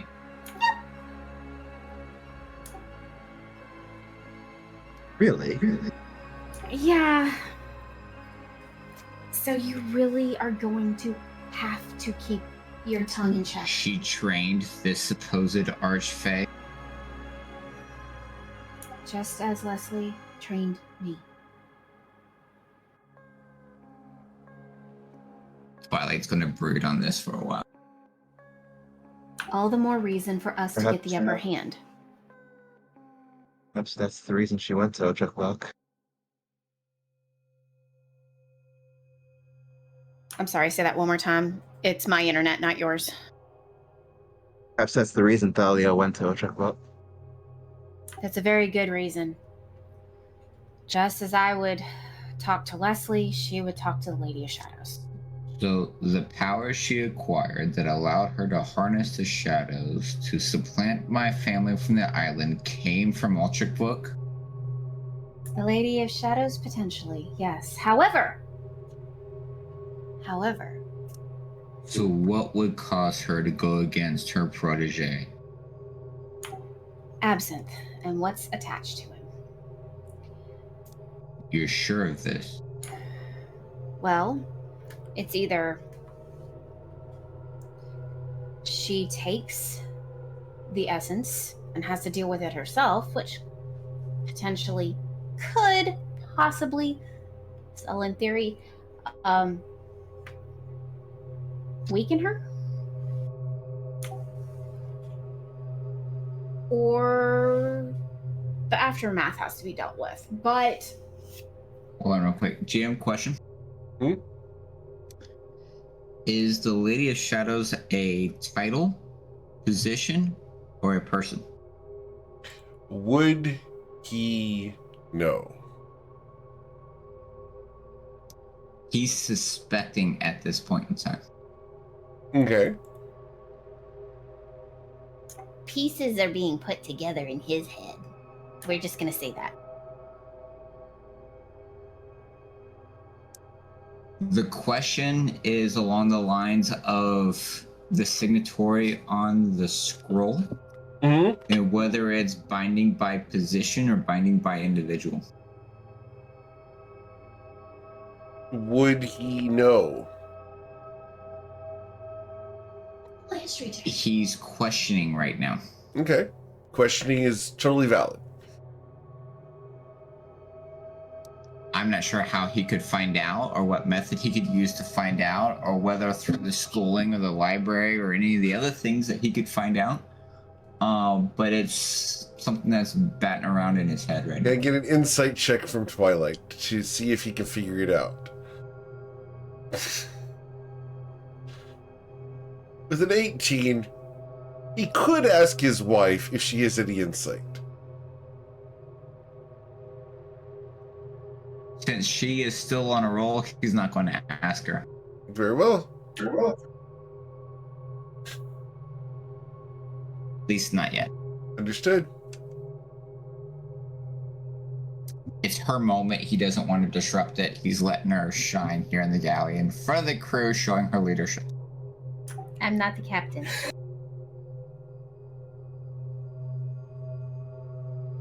So, Would you expect?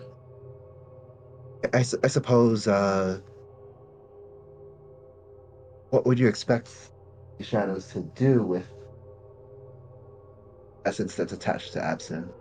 You expecting her to fight it, to use it, something else? Absorb it. I think that potentially she could absorb it or try to take possession of it, control it. And with something that powerful, it'd be very difficult.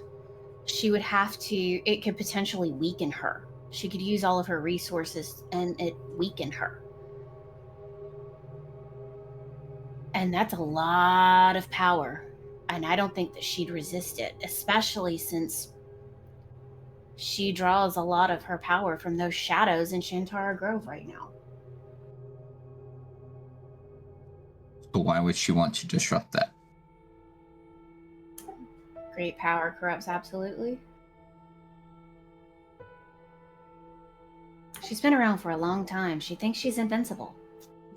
So you're telling me that political aspirations outweigh her current acquisitions? I think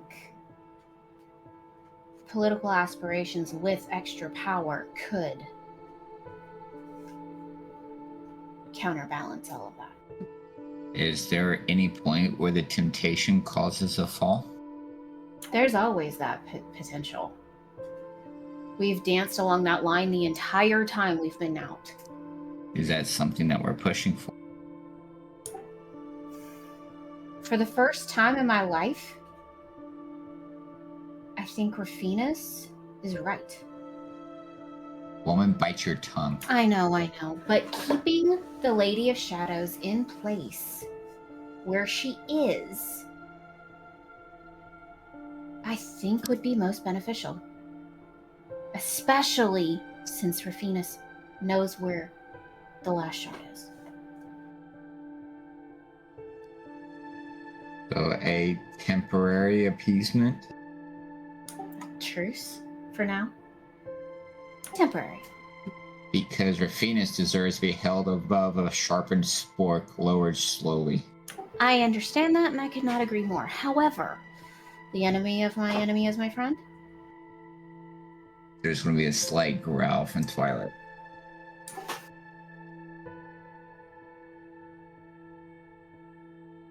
Does this make any Oh, sense? Twilight, did the ends not justify the means?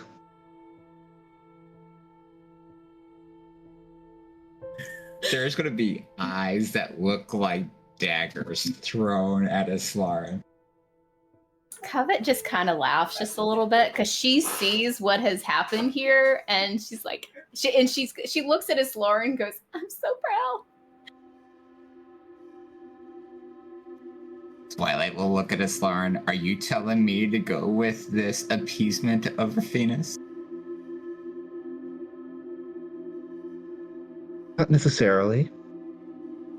I think it's wise to understand her motives, understand if we are being asked to do something that would cause consequences contrary to our aims and our values. So I'm the greatest threat to this interaction with the Ladies of Shadows?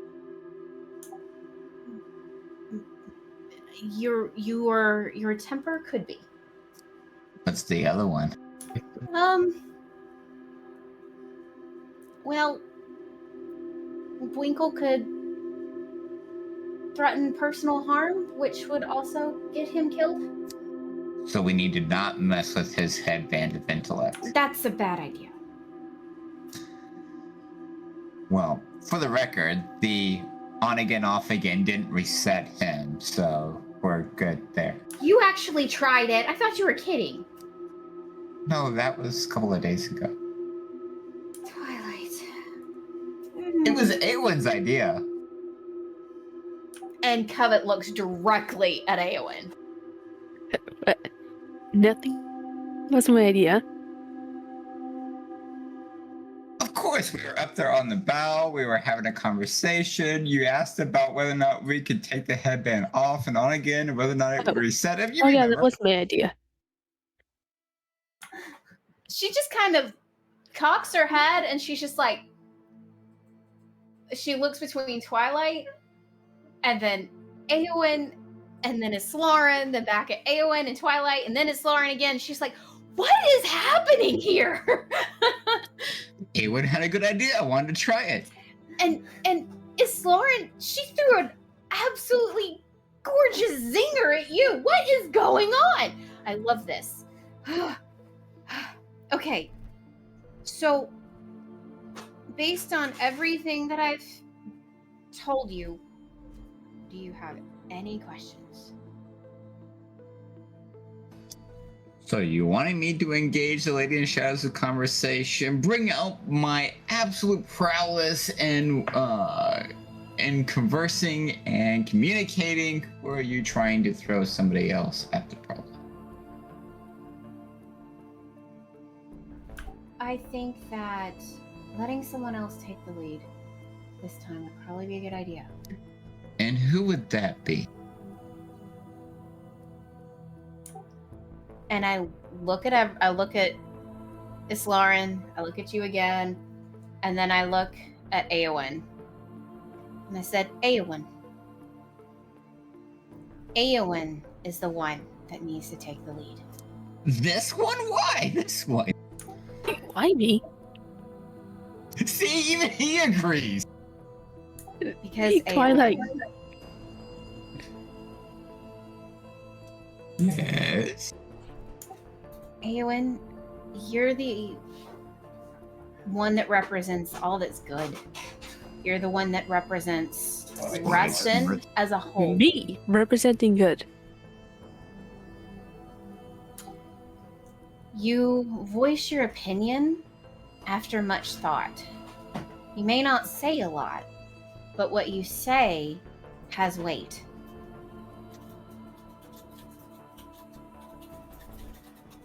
And frankly, when you speak, I know each one of us listen. And she looks at she looks at Twilight, she looks at Islaren for confirmation.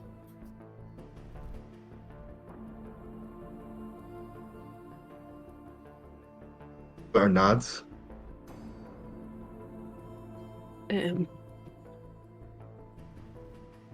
I mean, Aowen did have this fantastic idea to see whether or not removing the headband on Winkle would reset it. So, But that's like familial stuff. But when it really matters, It's still a good idea. I think Aowen needs to do this. and since we are such in an agreement of supporting Rafinus's approach to the Lady in Shadows and me not disrupting operations, of course Aowen would be a fantastic idea to be the spokesperson for the group. See? It needs to happen. Twilight, I love you, but you would be very volatile in this situation.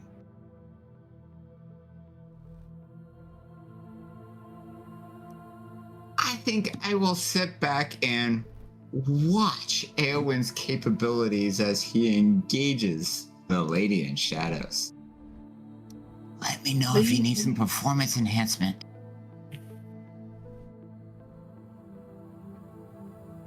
For like speech? Absolutely. If you need me to teach you, I can.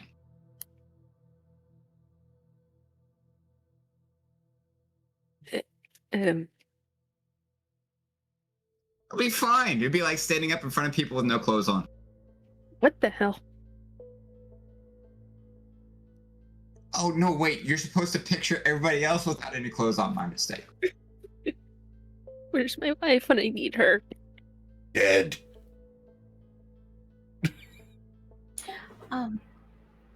So I think Like to that do- you should take the lead. Go for it. I'm sorry. It's Lauren. Go for it. Sorry. I was asking, like, just pretty much, Aaron, is this something that you would like to do?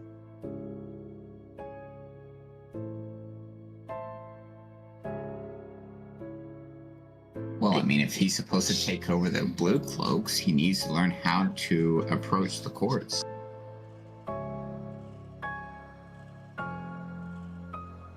I don't really know, but if it'll help you guys best.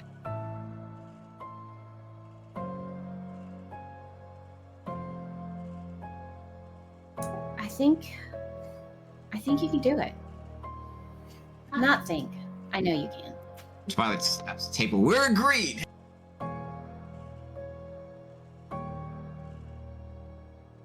Because then he can tell Rafinas he had nothing to do with it.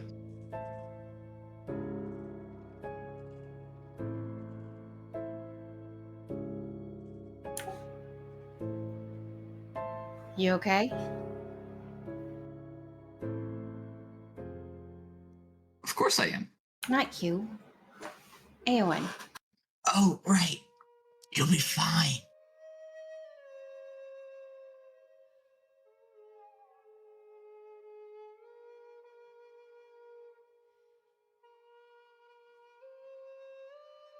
And Kevit says again, are you okay?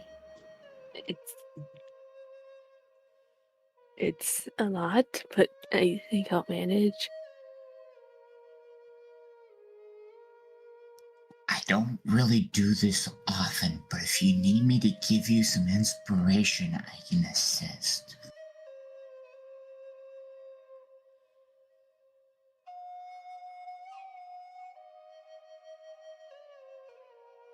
I actually would appreciate the help. Of course. Of course. What are friends for? We're friends? You've put up with me for this long, why wouldn't we? I suppose.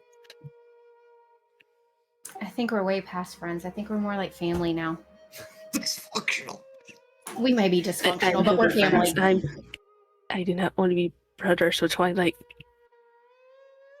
Who said anything about being partners? You could just be siblings. Nobody else Brothers. can mess with that sibling. I said brothers. I heard partners. Okay. I said brothers. Saying. Okay. Enunciation. Is it hard to hear down there? Twilight will give a sleight of hand fist bump to Aowen.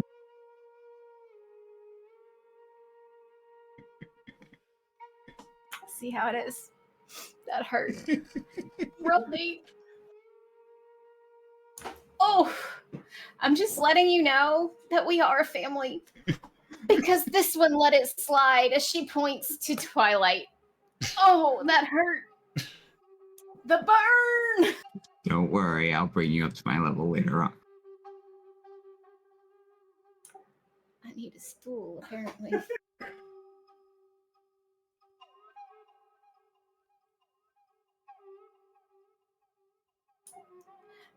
Miss Lauren, can I have some healing from that burn? That hurt. I will offer you a lay on hands and heal you for 5 hit points. Thank you. Oh, that Emotional was so damage. good. Emotional damage.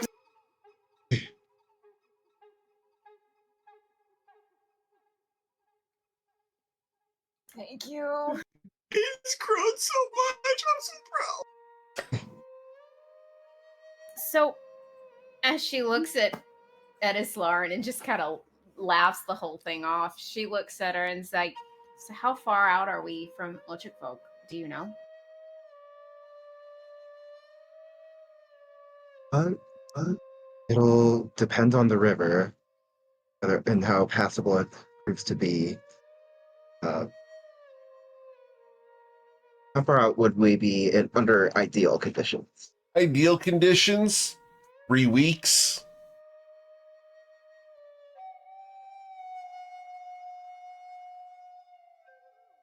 Ideally, 3 weeks. Jump on the ship. If things grow more difficult, certainly longer, indeterminately. I mean, we are us against the gods, so 6 weeks incoming. Awesome.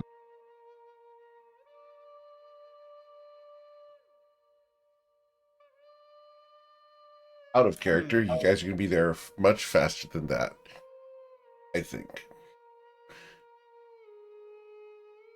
2 sessions away. 200 sessions away. I'm sailing away. Of it. Yes. I mentioned a couple times that the process of whatever the Lady of Shadows will do with Absinthe might weaken her.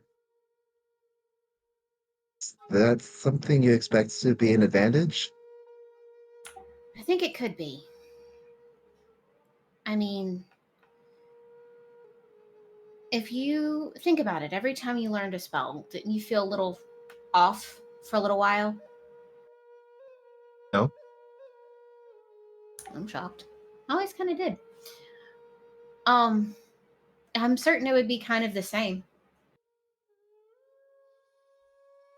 Especially if it is, I don't know, sentient.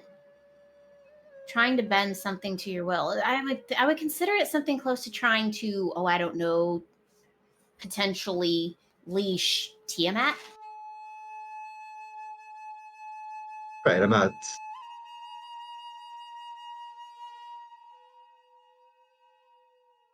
I expect it would be a challenge for her. But never mind. What? I mean, and this is playing true to her to the character. She would be very concerned. She'd be like, "What? Finish the thought."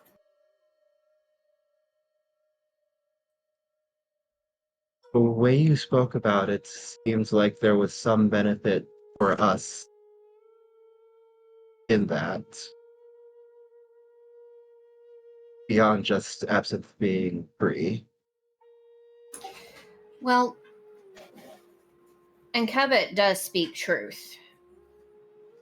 At that point, she would be probably distracted enough where we could get whatever we wanted. And it's truth. It's not a lie at all.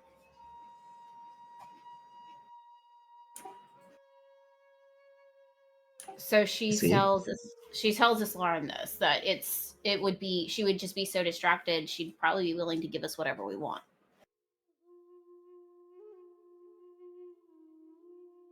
But we offer her this gift, so to speak. See what she does with it.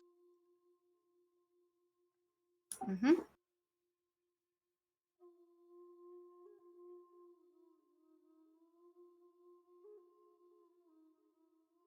Exactly. Right?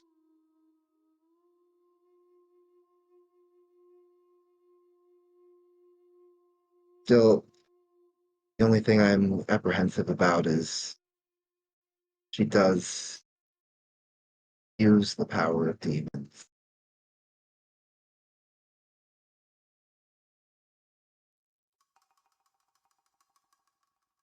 Have to see what exactly that entails.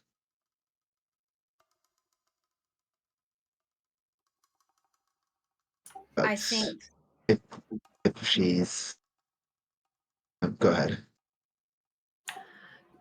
because when you stop it, see what that entails.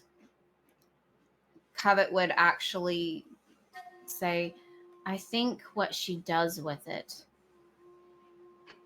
will show her true intentions moving forward. Because I do not think that they are just protecting her land and what is her own.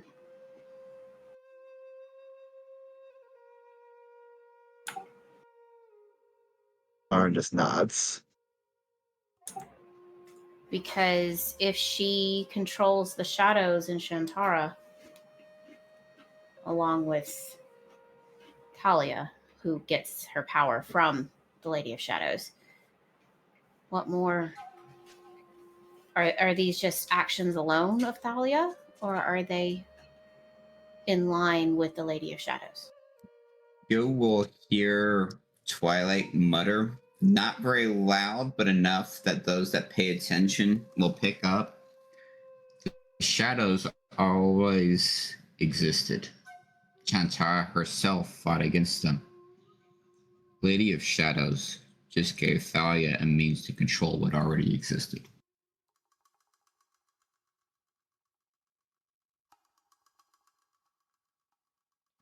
Jim, is that a right assessment? Shadows have always existed. Roll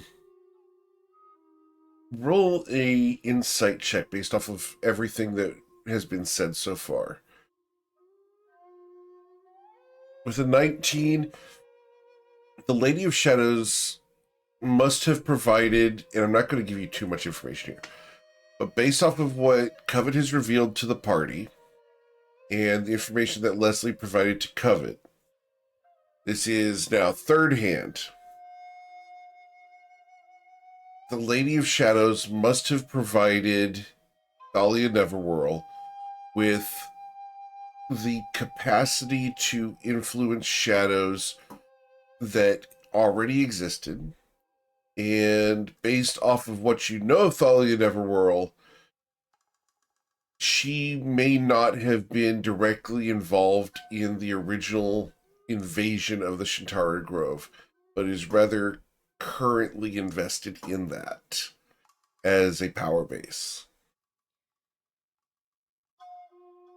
So the powers that the Lady of Shadows provided her, they're probably shadow-based, just inference based off of the Lady of Shadows' name and supposed abilities that you guys have learned about, and how that relates to the Shantara Grove. It's a good bet that the Lady of Shadows provided these powers to her. For her to be able to tap into something that then allowed her to progress to levels of Archfey, even though they weren't the originator whatsoever. Well, I never said Archfey.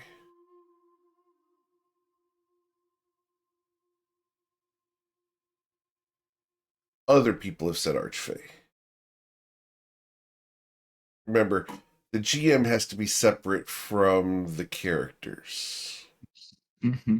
And so I'm providing you with information that would indicate that she may not be an Archfey, in spite of what some of the Fey people you have talked to have stated. A false Fey. Perhaps. I'm telling you There's a that there lot. may be some discrepancy there. There's a lot of power in fear. Oh, yes.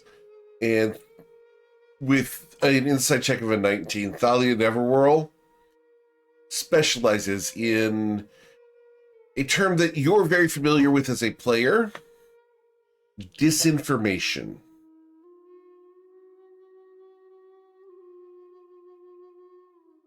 Tell somebody a lie long enough, it becomes truth. From their perspective. Yep. It may not be truth in spite of their perspective, but if that's what they believe, they will act upon that belief regardless. Plausible justification. Correct, theoretically. And you may be currently influenced by that disinformation.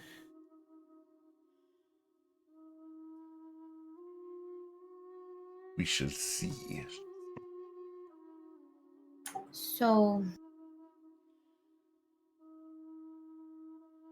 with all of that that she has given, she also looks at the party and says, I've also lost contact with my brother, Tyro. I would show you the remnants of the book of Zorisaf, but it's gone. Seems par for the course. What happened? Is he okay? I don't know. I was going to message him, like send a message right after I stopped speaking with Leslie, but she was the one that let me know that my backpack was on fire.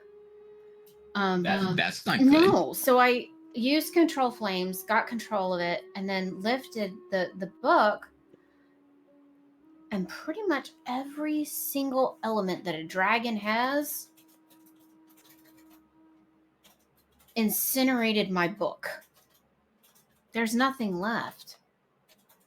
I don't know if Tyro is okay. I don't know if Tay is okay. I don't know anything.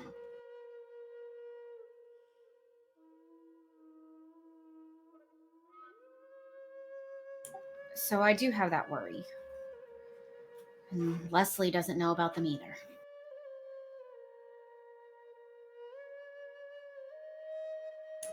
So I just hope everything's okay.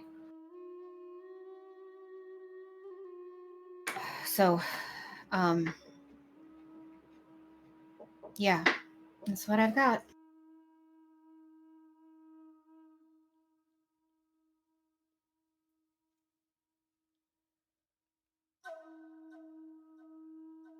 And Kevin just kind of leans forward and puts her hands on the table, like her forearms on the table, and just like, I've given you all the information I have, all the information I know. Whatever happened to them, I hope they gave Ashland at least 10 times as much. Here. So, Captain Eowyn, how do we go from here? You will hear Do not call me Captain. you'll hear a voice come from down the hall. Garfield. Uh,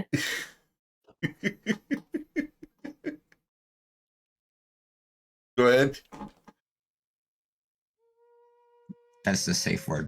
Yep, that's the safe word.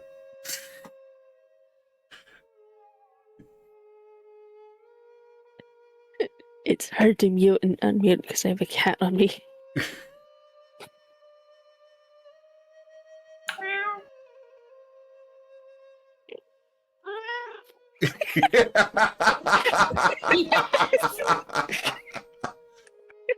That's awesome. Our 7th player has shown up. The cat. Completely wild shaped at all times.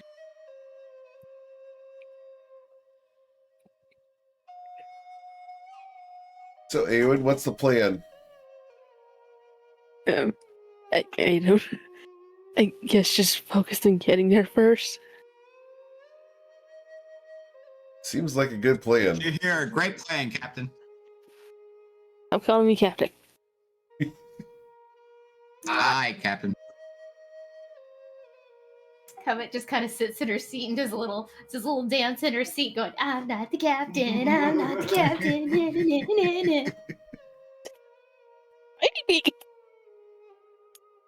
I don't know. How's it feel up there, so tall and mighty, Captain? Oh, you wish you knew. That's Titus. Right. All right.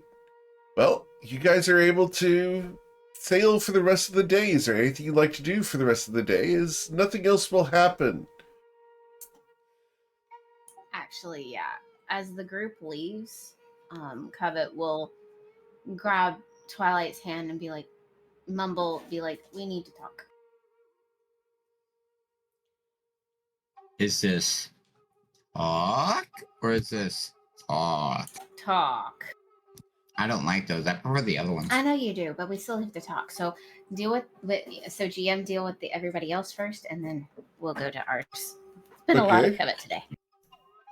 Eowyn, what are you doing, Captain?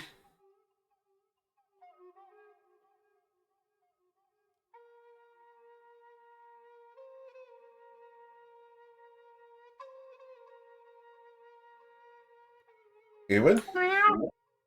Sorry. Cat. Okay. Islar, what are you doing as Eowyn's fighting with the feline? I'm going to work on some more of the gems. I think I'm on to Bwinkle's supply next. Okay. Awesome. So, Evelyn was Oh no. I'll one. use my inspiration because I don't want to mess up his. you don't want to mess these up? Okay. So we're Yeah. going to use inspiration there. Not like we've used a ton of them this session anyway. Unlike last night. It was painful. Did you watch last night's session? I caught bits of it. Last night's on session was YouTube. intense. Yes, I watched it on YouTube. Yeah, that was a really good session. So out of the 1,200, how many am I able to work with a 24? With a 24, yeah, you can work them in. How many would you like to include? Okay. Can I do all 1,200, or is there a portion, like a maximum? No, you can put it all in there. That's fine. All right. I'll do that then. Very well.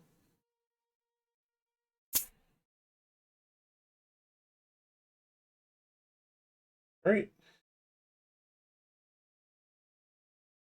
So, you guys sail through the day and into the next. Go ahead and hit the button for a long rest.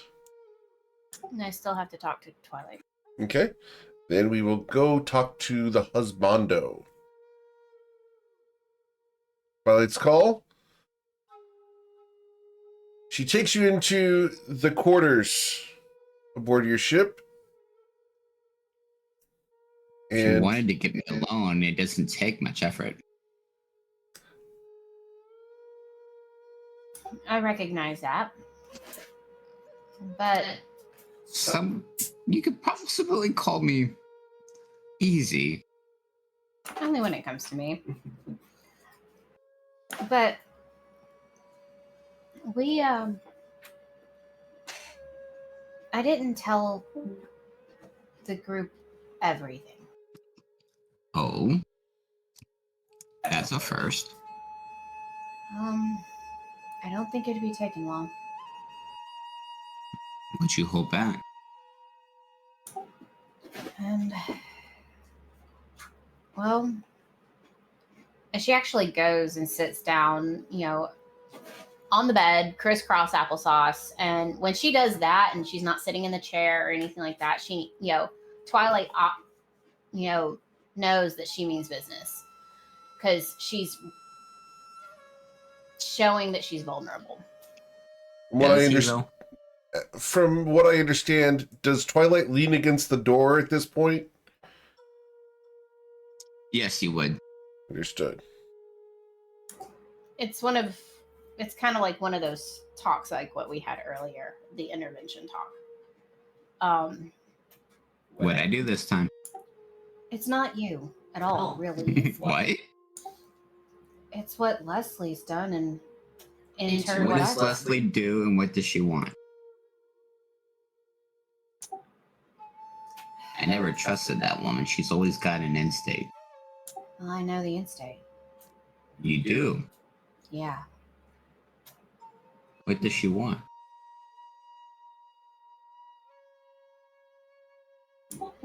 For you to call her mommy? She was right. That was funny. She wants what? No, she doesn't want you to do that. But it was fun just to see your reaction. She was right. That was worth it. Okay. Uh-huh. But so here's the thing. And I'm gonna, as Winkle would say, I'm gonna level with you. Uh-oh. Winkle can't level. Oh, He's proportionately disproportionate. I know. But His right arm is bigger than his left. semantics. I'm just gonna come out and say it. She's gonna usurp the Lady of Shadows and become the Lady of Shadows. Really? Yeah. And when does this transition occur? I don't know yet. She's a very patient woman. Apparently, she's been grooming me to be to take her place, and I didn't know that until I don't know. How long has it been since I had that conversation with her, GM? Hour and a half ago. About an hour and a half ago. But that's here on the material plane. I didn't think we were remaining on the material plane. A representative. On the material plane. In Shantara Grove. With me. Supposedly, from what I understand. So she wants her position to extend beyond the material plane into the Fey realms. And if she takes this position, if she usurps the Lady of Shadows, she gets rid of the shadows that are in Shantara Grove and send them somewhere else. To a place that's already corrupted. Dark Frost.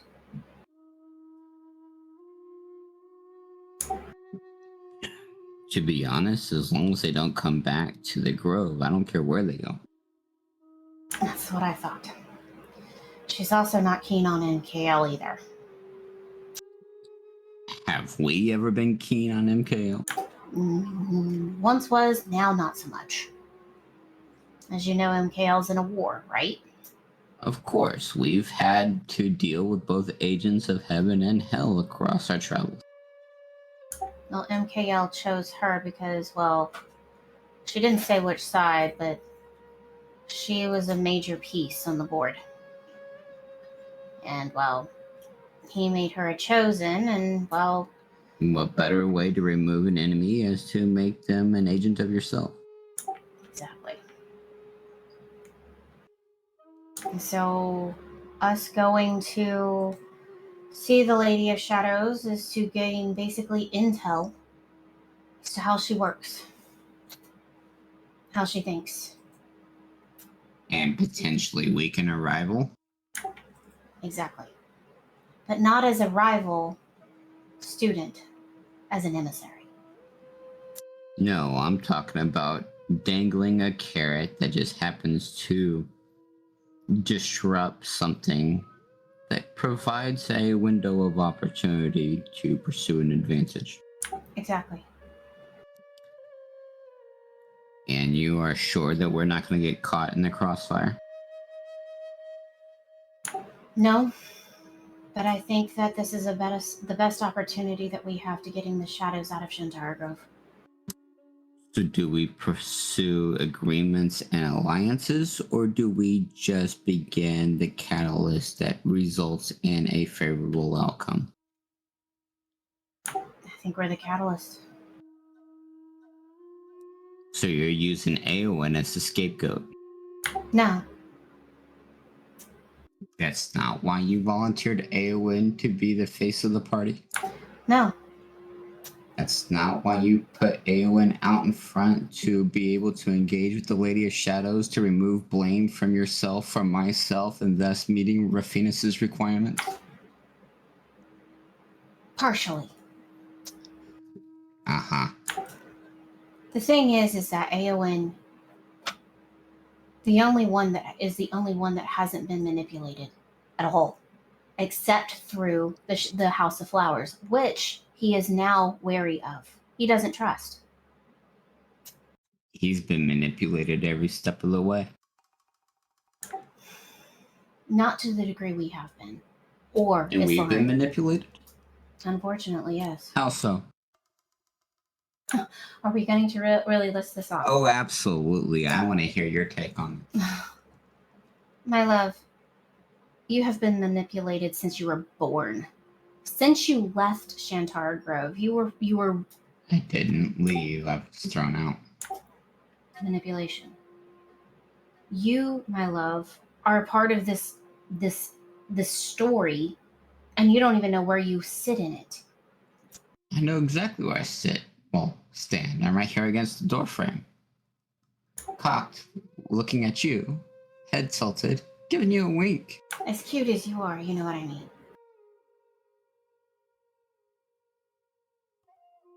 We have done nothing but, if you want to get all of these shards, we need to make sure that you do what is necessary to gain the reputation and the backing for it. A step after step, a path forward, a means to an end to establish conditions, set parameters, provide opportunities, gain allies, leverage potential in order to eventually claim what is rightfully mine. I also know that if we want Romanaldus Basil to get his nose punched and taken out of leadership, the best way to do it is through Eowyn. I mean, I would want to see that. That'd be awesome. Eowyn.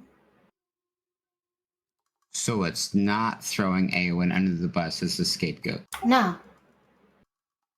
We actually want Eowyn to be successful? Yes. So I actually need to support Eowyn's play for this. Yes.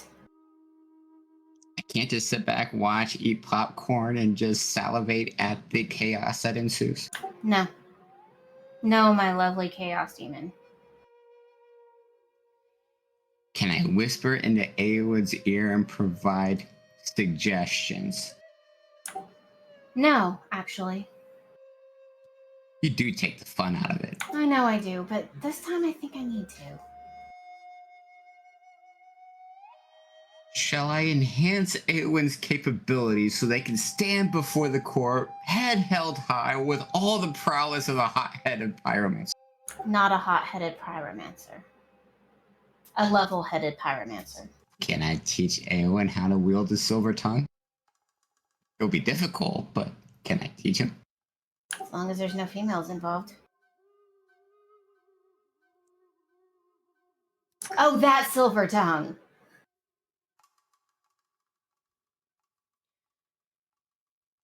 What kind of interaction are you thinking of? Same one you usually do. No, that's just between you and me. Again, same one you usually do. Silver tongue. I mean, usually I provide suggestions prior to the wedding night that allows for a happy marriage. Again, my love. We need to let Eowyn take the lead. So what do you want me to do? Especially since the Lady of Shadows, who trained Thalia, took ownership of what wasn't supposed to be hers and is raining chaos across multiple planes, disrupting the natural order of things in great direct conflict not only to myself but to you as well as MKL and multiple other deities across the realms. Sure, I'll stand back, bite my tongue, and watch it all play out. I need you to hold your temper. You have every right to be angry. We're going into a den of vipers. But Oh, toothless vipers, but not toothless. and you're just gonna throw a fireball into the middle of it all? I think this is the best way for Eowyn to be tested. I mean, it's a great way to clear out a den of vipers is to put a fireball right there in the middle of it. Not wrong. However, fireballs are not the answer here. Twilight, my love, I need you to keep your temper. Can you do that for me? Are you telling me that I am emotionally unstable? When Shantara Grove's involved, or myself, yes. You defensive, protective prick. You love it.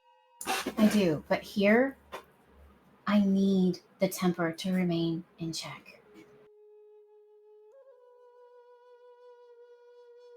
So am I not to seek an advantage?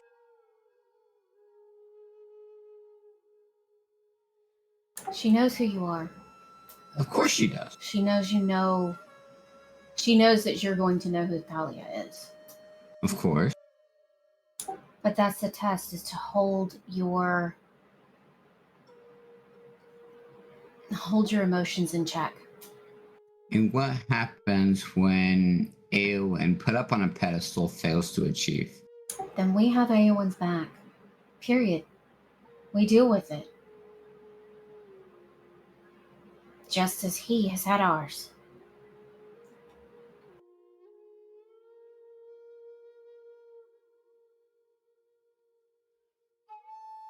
I see.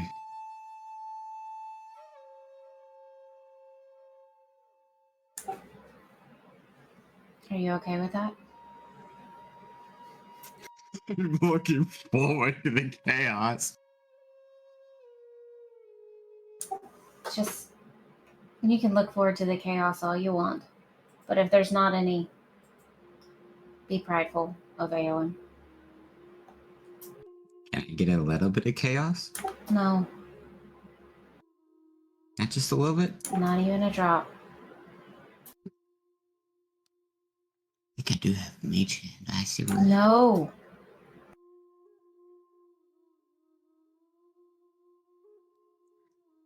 In what time frames are we looking at from initial conversations to acquiring what we need, securing what is necessary, and the eventual swaps of leadership? All I can say is patience is a virtue. I haven't found that yet on my discoveries or trials. Maybe now's the time.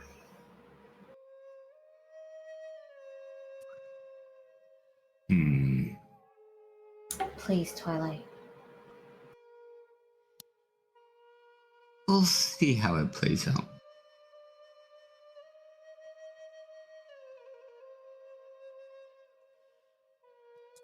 He won't promise anything. No, he won't. And she knows that. And so she takes a breath, saying, it's better than nothing. But I will say this. I am looking forward to the convincing later. Please understand, Leslie's on our side. She doesn't like MKL any more than we do. Is she on our side, or are we pawns in her game? Both. What I thought. It's not ideal. But if it can get the shadows out of Shantara Grove, I'm not the only one that agrees that it means to an end. I just don't want to be somebody else's sacrificial means to achieve an end that doesn't line up with mine. I don't think that we are. And I will take steps to ensure that's the case. I have no doubt.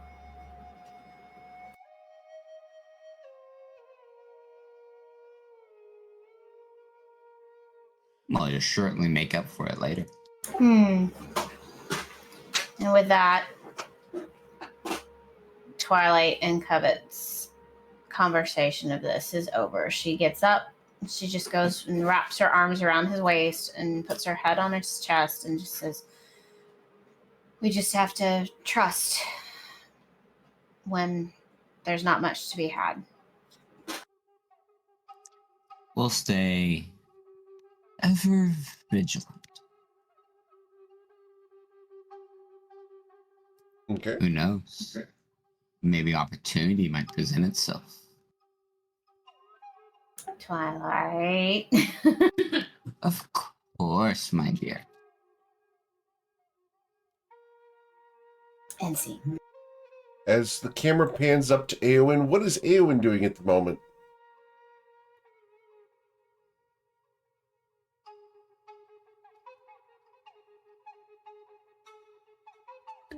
Well, he was asked to handle anything that attacks the ship, so I guess he's on deck, mainly keeping an eye out. Okay. Awesome. So he's keeping an eye out. Off to the sides, you're going to see a variety of creatures in the distance. Fortunately, the river here is quite wide, but in the far distance, you can see centaurs, an entire herd of them near the horizon. They're headed northwest from where you're currently at, along the river, but they don't seem interested in your ship. Oh, that's Is there a cool. tall rock out there with maybe an outcropping and a lion on top? There's not.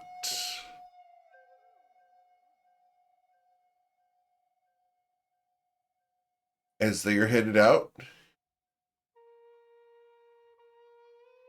you're able to get some introspection here, Aowen. Seems like the party is going to trust you to handle the Lady of Shadows when you guys arrive in Ochakvuk.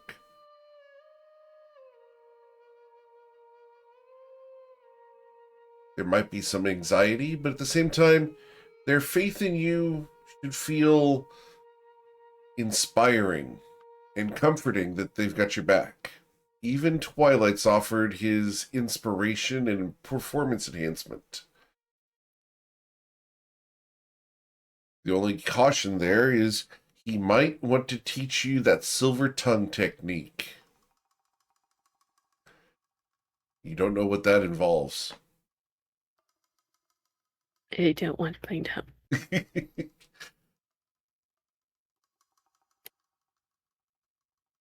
Islaren, what are you doing other than the jewel crafting? Probably just keeping watch, helping out with sailing the ship. Okay. You will also see the centaurs to the south side of the river. They're headed northwest from where you guys are currently at. You will spend the rest of the day calmly sailing along, uneventful. The next day dawns after your long rest. Twilight took his turn at the wheel last night. Did Covet stay up with him? She still needs her 4-hour trance. But other than that, she does. And before Islaren crawls in bed herself, heads down to her berth with Ramos. And I would say just before Twilight and Ramos switch, she actually asks for tutoring in Primordial. Islarian? Definitely willing to oblige. Okay. So your intelligence Intelligence check, check. please, Miss Covet. She learns nothing. She is too caught up in everything that has been thrown at her by Leslie and their plan moving forward. It's a thing. Yep, very distracted. All right, well, you guys spend the night getting a long rest and waking up the next morning.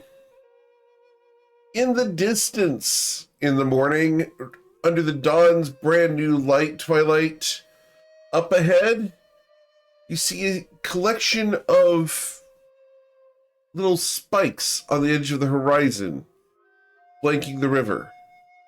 From this distance, it's hard to make them out. Can I get a perception check?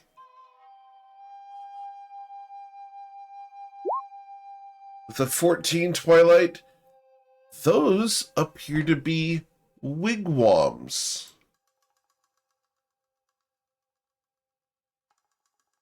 This is what you see in the far distance ahead of you.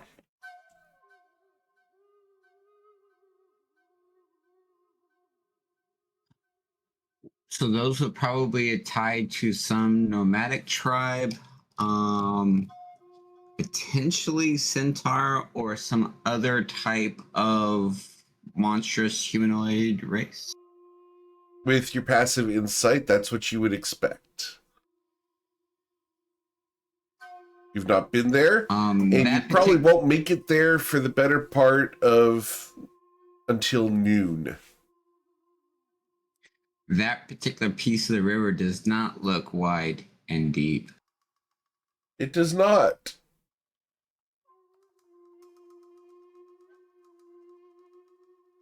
That's concerning for a ship our size. Indeed.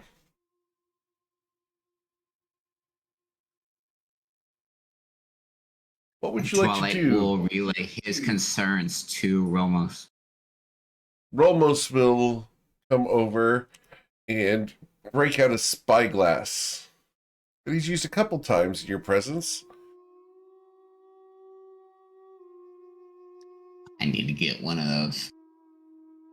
He smiles at you. If you'd like, you can use mine.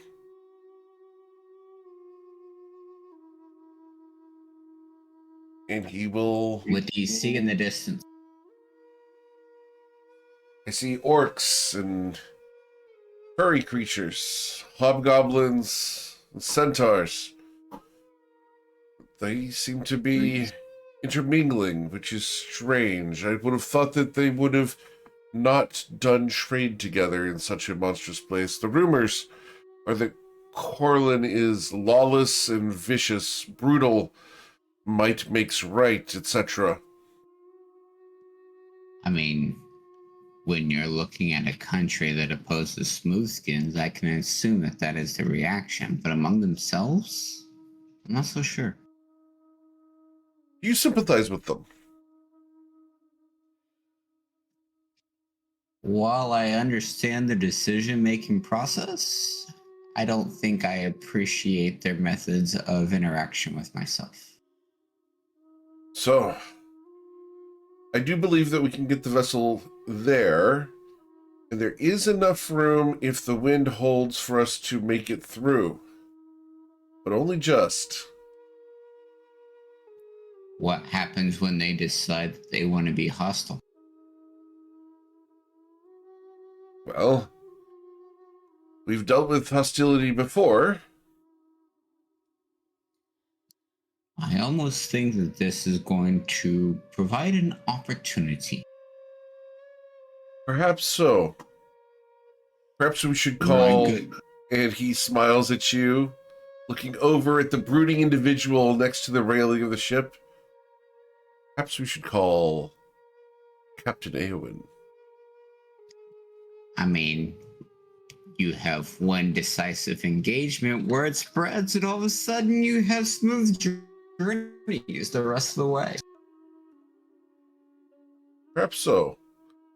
Should we ask the captain, or would you like to make the decision yourself? I think this is a prime opportunity for Captain Eowyn to demonstrate his might, as might makes right, after all. Lord Eowyn, could you come here for a moment?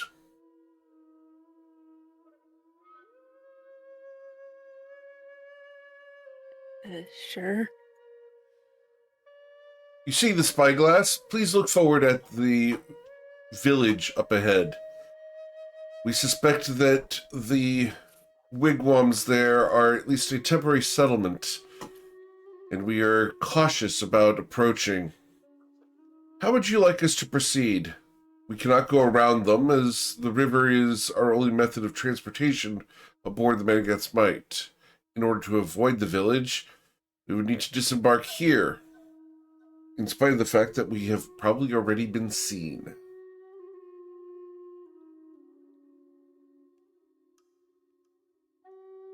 What should we do?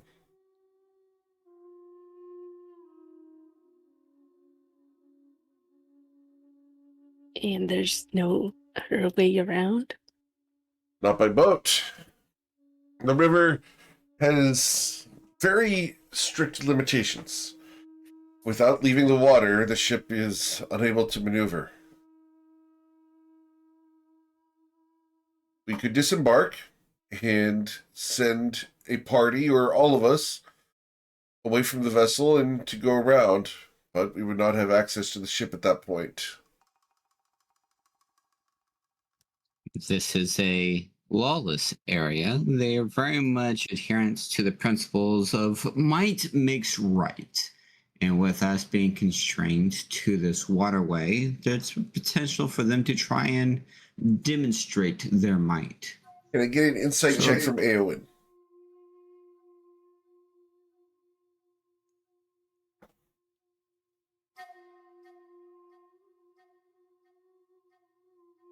With a 21, Eowyn, the lawless area doesn't make a lot of sense with that many huts. That may be just propaganda that other countries have propagated across their cultures. This organized of a settlement would necessarily have some kind of laws and rules. Otherwise, it would descend into anarchy and chaos. So there's some kind of lawfulness here. What it is, you can't tell from here. But the presentation that you've been given by both Rolmos and Twilight is probably invalid.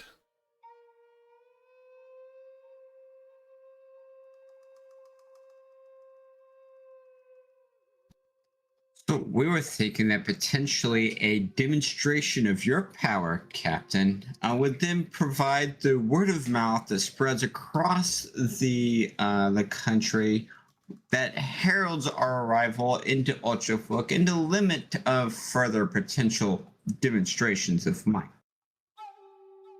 Or we can just stop the ship here and talk it out. Figure Do we something out. need to stop? Well, it doesn't seem there's another way to keep going. We continue sailing up the river, and if they decide to not engage us, then there would be no interaction whatsoever. What if they attack the ship, though? Then we'll rely on our captain to direct our actions on how to show the might of the Marieth. I really don't think any fighting is necessary. You don't want to play with fire. Have it. No, if Good. if there's a chance to handle things peacefully, then I'd rather take it.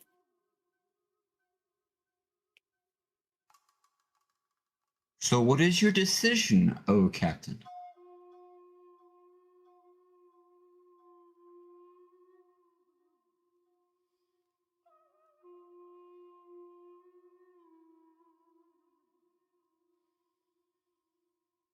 Have it. There's a disturbance in the force. Twilight's Call and Rolmos are privately having a conversation with Eowyn.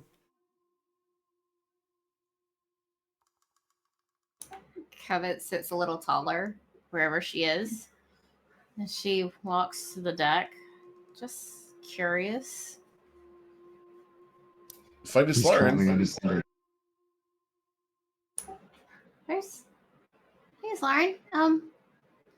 Where's your hubby?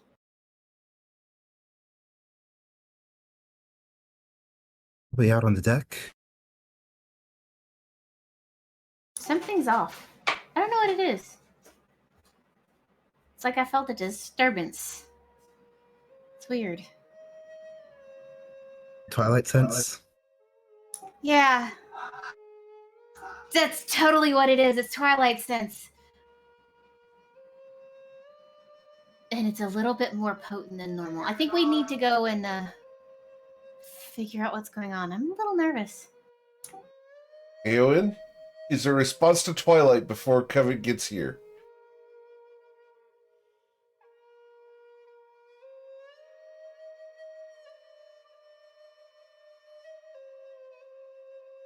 Um, I really don't know what to do. I just know I don't want to fight. Okay. Eowyn's saying not to fight, Twilight. So we're going to let them board the boat?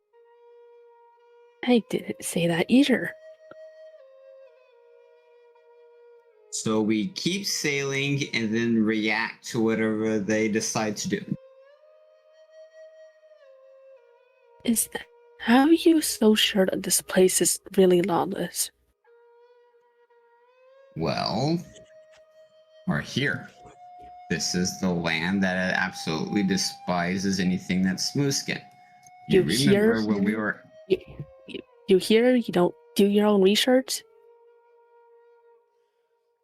Do you remember when we went into that port and had to use Winkle's hair to create disguises for Ayla and then create disguises for the rest of us because our natural appearance was not going to be well received?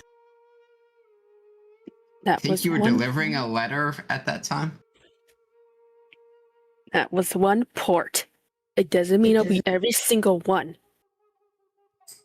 This is a representation of the entire country.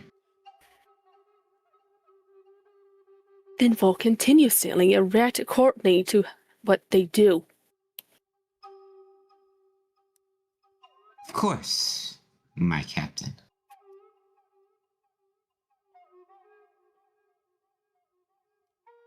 That's when Covet's going to come walking up with Islarin, I believe, correct? Yep. Understood. Hey guys, what you doing? Oh, the captain here was telling us that we were going to ignore the village that we're getting ready to sail through. Because it's being lawless is probably just propaganda rather than actual facts. She looks at Twilight and then looks at Eowyn and then looks at Romos and it's like, gives, looks at him and Romos like, just gives an eyebrow. I take She's orders, like- my lady.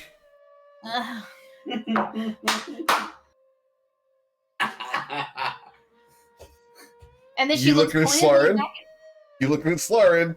Slarin, he just said that he takes orders, and you know he does.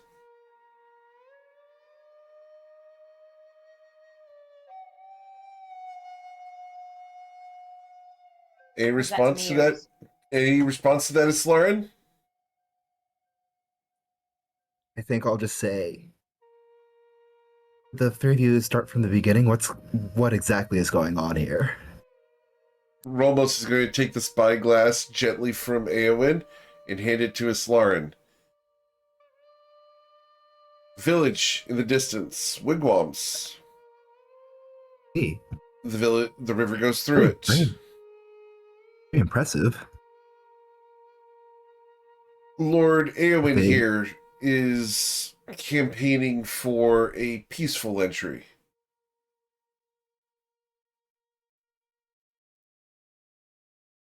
Covet gives a I pointed would- stare at Twilight. Lord Twilight prefers the fire and brimstone path. Which we are not going to do would- unless it's necessary. I agree with Eowyn here. Why would we? They are already here. Unless they attack us, the reason is there to engage. And why would we want to piss off the Lady of Shadows? A decisive display of might to win one battle presents future wars. However, Why are we assuming that there are? That's an assumption that there are future battles to win here.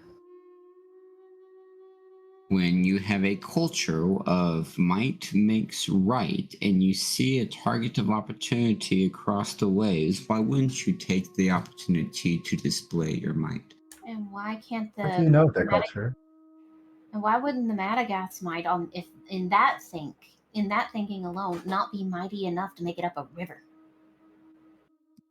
So we've already had initial interactions when we made the port on the western side of this continent. Indeed. We're Do you just recall what those interactions were? absolute disdain for anybody of smooth skin or non-monstrous race. Correct. And you know what do you recall what they did about it? Please enlighten me. They greeted us. They were perhaps Because we were in all. disguise. I was not.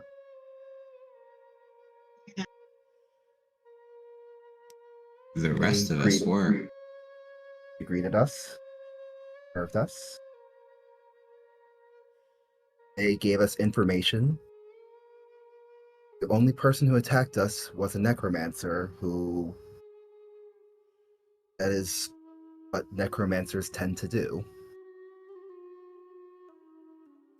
We were in disguise. I was not.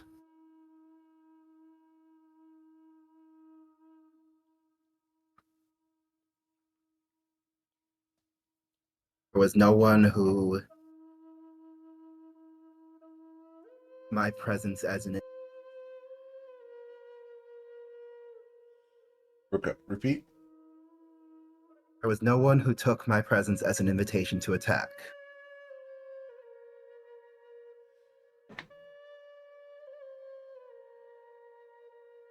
I think if we So the captain. if we assume that they will be hostile, treat them as such, that will only increase their propensity. But an Or overly if we ostentatious display of might prevents future battles.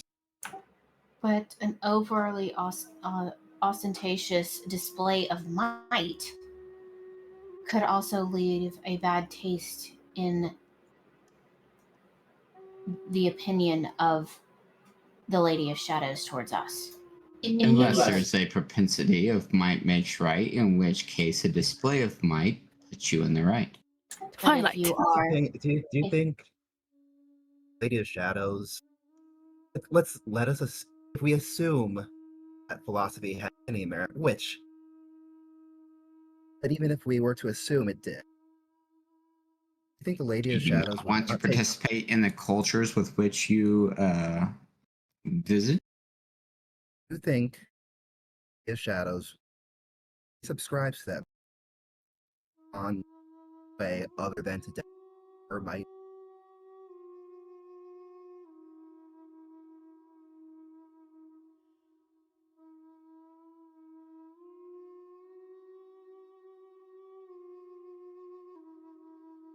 You want to repeat that?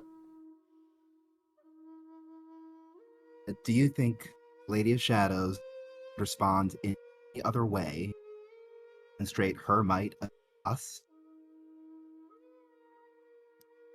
She's looking to build alliances. She's wanting to leverage power. She wants to be recognized by foreign agencies, entities, and the like as somebody worthy to be establishing dialogue and discourse, of course. So do we. In order to gain an opportunity for discourse, then we have to be able to rise to the level of propensity of power, of might, to be worthy of conversation. Have that through goals that we represent. Force is not what grants us legitimacy. Of course, it's the Legitimacy rumors, itself. it is the intelligence, it is the conversation of those, the legends that prevail that then become traveling word of mouth that reaches the ears of those that wish to receive. might makes right, huh? As is the law of this land. Then it's Islarin's ship. And I thought we were talking Captain Aylwin over here. It's technically Islarin's ship. This is her wedding present. Am I correct, Ramos? He nods, staying silent. Then you are wanting to mess with a ship that doesn't belong to you, and that is hers. So, Islarin, what do you want to do? I was only presenting an option to be able to alleviate a potential conflict that is approaching on the horizon, offering a valid solution in accordance with the social propensities and traditions with which we are a guest. And so am I. Islarin, which one would you prefer? This is your ship. Might makes right. Eowyn has already spoken our course of action. Understood. Captain Maywin, you win. All right. So as you guys pull into this village, here Are in we the next 2 sailing hours. through or are we pulling in? Well, you gotta pull in before you can stop or sail through. So as you approach this village, I'll use that word instead. Are there any preparations you'd like to make?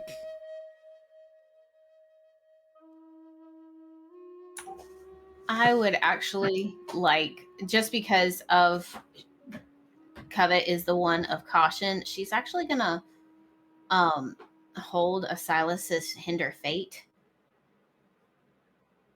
Okay. for if somebody actually attacks the ship or any of the crew itself. Attacks the ship or crew. Sure. I got my longbow ready. Should we be threatened?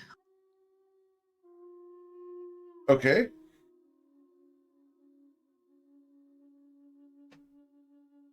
Are you displaying these weapons? No, I am not. She's just gonna keep it down behind the side of the ship where it can't be seen. Twilight?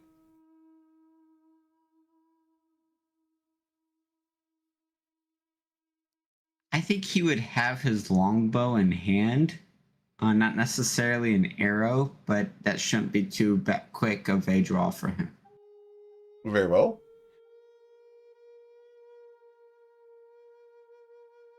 It's Lauren. Any preparations?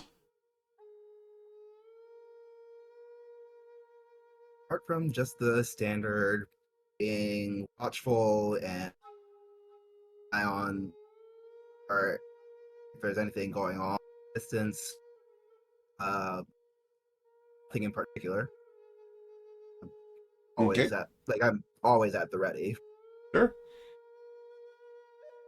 As you come up, there's a man standing at the left bank of the river, and he stands easily 7 feet tall, plus horns. The Minotaur stands proud and muscular on the bank of the river, looking at you guys, dressed in armor. He bellows at you all. Strangers! What is your business here?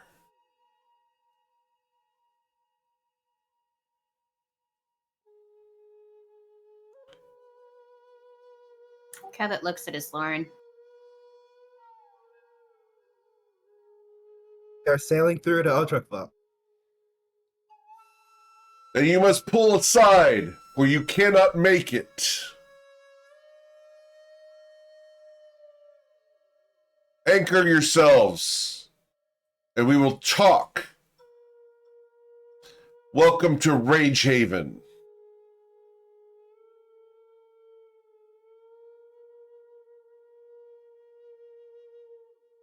At the crew. Let us With pull aside that- and talk.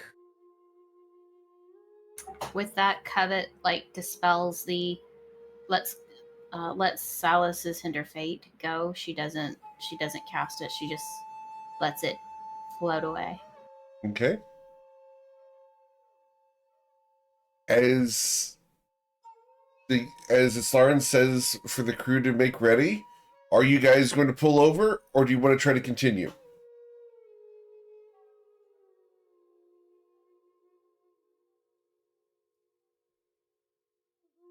Islaran?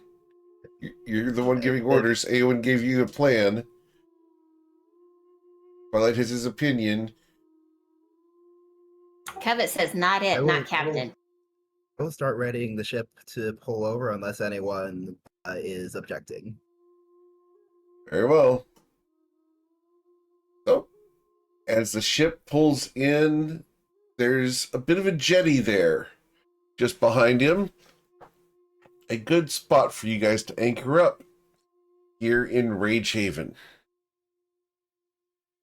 And because we are missing 2 players who would probably want to have some input in this, this is a great spot for us to go ahead and end for this week. And we can come back next week when we have Ayla and Winkle here to explore Rage Haven and the Slashmaw River.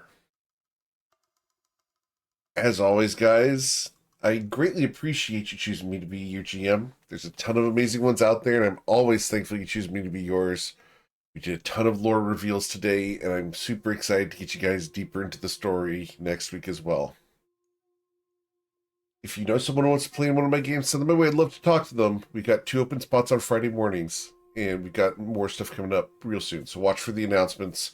Those are going to be going on Discord, on Patreon first, and then subsequently on the Discord. Take care, everyone. Be safe. We'll catch you guys later.